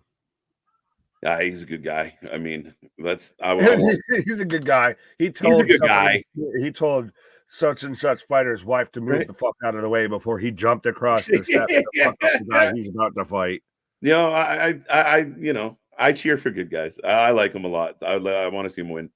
He's like the goddamn Punisher of like, he's an asshole, but he's our asshole. He's what MJF was supposed to be. He's a scumbag, right, but he's our scumbag. Right? There you go. Dun, dun, dun. It's ours. Okay. It's ultimately up to Jeff to control his demons and maintain sobriety. But if his track record doesn't speak favorably, then Tony shouldn't tempt fate. And again, but the decision process starts at the beginning, not the end. That's the problem with the situation, right? If you think, okay, he's got his shit together, we're going to sign him and utilize him, you have to utilize him in the vein that you are going to get your return on investment. Yeah, you have to know what you're going into. You can't sit there and just, hindsight is 20/20 on any situation. Yeah, exactly. Your ass better call somebody. Which, by the way, I guess Boston's whole comment was an inside joke between him and C-Money. So now we're interrupting y'all's inside jokes as well. Oh, all right. We'll have our own inside jokes with blackjack and hookers. Futurama reference. I got it. I just made a face. Who do you think answers Copeland's challenge tomorrow? Probably be like Gowan. That's fucking point. Shorty Lee or fucking Shoddy Lee, I think it is. It'll be some like fucking Ring of Honor talent we haven't seen in 7 months, and they'll have a 15-minute match. Yeah, who are we going to be surprised is still on the roster tomorrow? Evil Uno accepts the challenge. No, that's not even that big of a surprise. It'll be somebody like, shit, who would it be? Tony Nese? Yeah, the Tony Nese isn't a bad shout. JD Drake is a guy I could fucking. Well, we saw his partner tonight. Yeah, so that I could see them doing some shit like that. Of like, well, we already booked you half you here, so we'll book the other half. Right. Great Muda shall forever be the Lord of the Moonsault. There you go, Price getting in on the joke. Apparently, he's the Lord of the Mist. Lord of the Mist.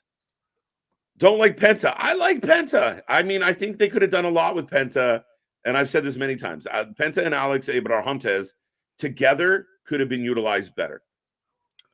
Now, I'm questioning though with Bash 8 if he's just trolling on a different level here. You gave it a 4 out of 10 because he's saying he doesn't like Penta, which would have been a 5 out of 10. Which would have at least been halfway. So I'm like, I'm wondering if I wrote the joke for you or if I just read the joke for you. I don't know if that was intentional or not, but well played at the end of the day. Right. KJ Big Nick, what do you think of CM Punk's Punk appearance? Personally, I'm not a fan of 1 week in, next week off, and again and again. It's kind of what I expected. Again, I think the company is very calculating, opposed to, we saw what happened with AEW, and you keep throwing them in the ring, with nobodies, not just nobodies, but then you get injuries, and none of them do it. Like Cody will take a week off, or just go, do 2 or 3 weeks of promos with no match. Right. Yeah, I think it's just you don't want to get sick and tired of them, and you're saving that big match for coming soon. Yeah, you're playing the long game here, and it's just weird because the other company just plays no game and just gives you every match, whatever, out of the gate here. CM Punk right now is building to a match at WrestleMania. He's not building to the Royal Rumble. He's not building to Elimination Chamber. He's building to WrestleMania. Right. Yeah, no, I agree with that completely. And I mean, we talked about it sometimes with, even like what we're getting with Adam Copeland. I'd rather Adam Copeland take the week off than have a 15-minute match with Lee Moriarty. I honestly, sorry. No offense, Lee. Well, maybe some, but. Well, I'll give offense to Griff Garrison there and fucking Jungle Boy's stunt double there. Yeah. So, I mean, again, and it doesn't serve anything. Like, who's going to accept this challenge? Well, hopefully it's someone involved with Christian. Or if he's going to have a match, Christian is somewhere in the building to fuck him up or continue. Is that storyline done? Are we just done? Christian cheated to win the belt back. or fucked him over to win the belt back and we just moved on. And Edge just says, fuck it, I'll just go fight all the mid-card guys. I don't get it. You signed a big star. He was a big deal coming to your company, and you use him like a nobody. And this is what Ospreay has to look forward to. And if we sign Okada, this is what they have to look forward to. Yeah. This is why most of your big signings recently in 2024 are not with AEW. Yeah, I can't wait for Will Ospreay and Dante Martin. Yeah, on a fucking Dynamite co-main event. Yeah. There you go. Vance Rawlings from another watch along with a departed host. What? Well, I think we're losing track. I mean, it's late. It's a Friday night. Everyone feeling good. Nick Wayne, yeah. Why? Would that never happened? Nick Wayne's been taken out though. You got a concerto, so he's been done. Oh, he's been Nick back. Wayne's mom has gone. That's who it'll be. Adam Copeland versus Nick. Well, Christ, I'm waiting for Revolution, where it's Nick Wayne's mom versus Beth Phoenix. Oh, yeah. I don't think we're gonna get the match, but I definitely think we get the moment. Oh, I think we might get a match. Oh, don't do it. Don't do it to the Hall of Famer. Come on. Bro. Edge versus Hobbs. Edge versus Hobbs might have a little more validity to it. Yeah. Hobbs, but Hobbs is in the Jericho storyline right now, which makes no fucking sense. It'll be like Adam Copeland versus fucking Serpentico or something. We have this, who's the creepier fucking harasser story angle going on between Callis and Jericho, allegedly, just so I can't get in trouble. But that's what it feels like. You get Callis versus Jericho, and I don't know why it's happening. I don't give a fuck about it. Don't care at all. Phallus on phallus action. Oh, I can't wait to watch MLW Reloaded at the same time on YouTube on Collision. Yeah, all right. Let us know how it goes, Damien. Let us know. I never liked Penta since his Impact days. I've been a fan of Penta for a long while, even his Lucha Underground days. I thought his TNA run was good. His Impact run was good. When they were, I'm gonna sound ignorant here and didn't even realize he had an Impact run. Yeah, it was kind of when Lucha Underground started packing up and everybody started jumping ship. So Brian Cage showed up, Penta showed up, a bunch of them showed up. I guess it would have been like 2020, 2021 early. It was decent. It was all right. But I like Penta. I think he's underutilized because he's just a flippy guy to Tony. You do the flippy tricks. But is Penta just the Hispanic Malachi Black right now? a little bit. Just both should be in singles, top flight singles feuds, and are instead just mixed up in nothing tag team and trios matches. I always go back to the example going back a few years ago when Penta was setting up a match with Cody Rhodes, and they it was during the lockdown days. So like Penta was up in the crowd, the empty seats, not like the empty seats now, the ones where you weren't allowed to have people in the seats. And Penta was up there. And he would say a bunch of stuff to Cody, and Alex would grab the mic and say, Penta says, but it was so heelish, right? And then Alex got to put on the little heel spin to it. Like Penta says, Cody Rhodes sucks, or I'm going to beat you in front of your children. Ha, ha, ha. Like, and it worked if they would have just kept it going, but they never did. And then they put it in Fight Forever and made it a mini game, and it's lost any bit of credibility or credentials since then. 100%, yeah. Look, I pulled it off, guys. I'm actually surprised at this point. But still, it's 100% of literally they just turned it into a fucking Mario Party mini game. Right. Yeah, no, they really did. It's worth mentioning the Tony Creative's team is Christopher Daniels, a yes man, Jericho, who's only out for himself, the Bucks, who are only out for themselves, Sanjay Dutt, who was a yes man. These are wrestlers that don't have the creative juices following their wrestlers. Again, I think Christopher Daniels has some sense. Sanjay has some sense. Maybe not. But I think the big part is you need people that aren't on your roster to be in those roles as well, because they can make that. When Jericho says we're going to throw Sammy off a fucking stanchion, you need a writer who's not involved with the staff and that doesn't worry about pissing off Jericho to go, no, we're not doing that. That's stupid. Right. The vast majority, if they even shout out Pro Wrestling Podcast, what up, my guy? But yeah, even if that's really his actual creative team and how much does he listen to them, how many of those guys are still featured weekly on television versus if you looked at like a WWE to where your creative team was allegedly like a Russo, a Cornette, JR, to where the most of an on-screen personality you've got is a commentator. Yeah, like, I mean, again, even now, like, you got Road Dogg involved, you got Michaels, you got Triple H. These are the people because they can't be invested in what's happening. Or the Young Bucks really going to come up with a fucking angle that makes them look not great? No. But you need a boss to be able to go, this is what's best for the business. And we saw that. We are not dropping the belts to FTR. We're dropping the belts to the Acclaimed or to Swerve and Keith Lee. And then we're going on to the Trios division. That was bad for business. You can't put what's best for business at the forefront when you're still invested in what's best for your business as well. And Jericho was the epitome of that. I'm going to be in the main event. All right, Jericho, you can have whatever you want. Me and Sammy are going to be awesome. The crowd's going to love it. No, we don't. But do it. I'm going to fight Colt Cabana. Okay, do it. Take a shot at Punk. It's not a shot at Punk. He's great. We book him all the time, don't we? No, like you don't have that team of people with a say, and that becomes a downfall. Right. Best for business. Well, speaking of standing on business and putting a downfall on business, I think we're heading towards the door here. I think I need to at least put something down on something here. Pause. Yeah, I'm ready to tap out. Do the old, 3-arm drop, folks. We're out. We're done. Remember, we are back tomorrow for Collision and maybe some other stuff. And then stay tuned. Click that little bell. We got to come up with a couple other things to send your way. So you never know when we're going to pop up. Keep an eye on the channel. New videos coming out daily. A lot of traction on those. Lots of shorts for everybody. Check us out on social media. And thank you for being here. And the 38 people that are still here, God bless you. Our shit is real. Our shit is raw. Our shit is authentic. When you're talking about the wrestling, put that for life with it. See you on the flip side, folks. Come back tomorrow. Go be a friend, tell a friend. Good night.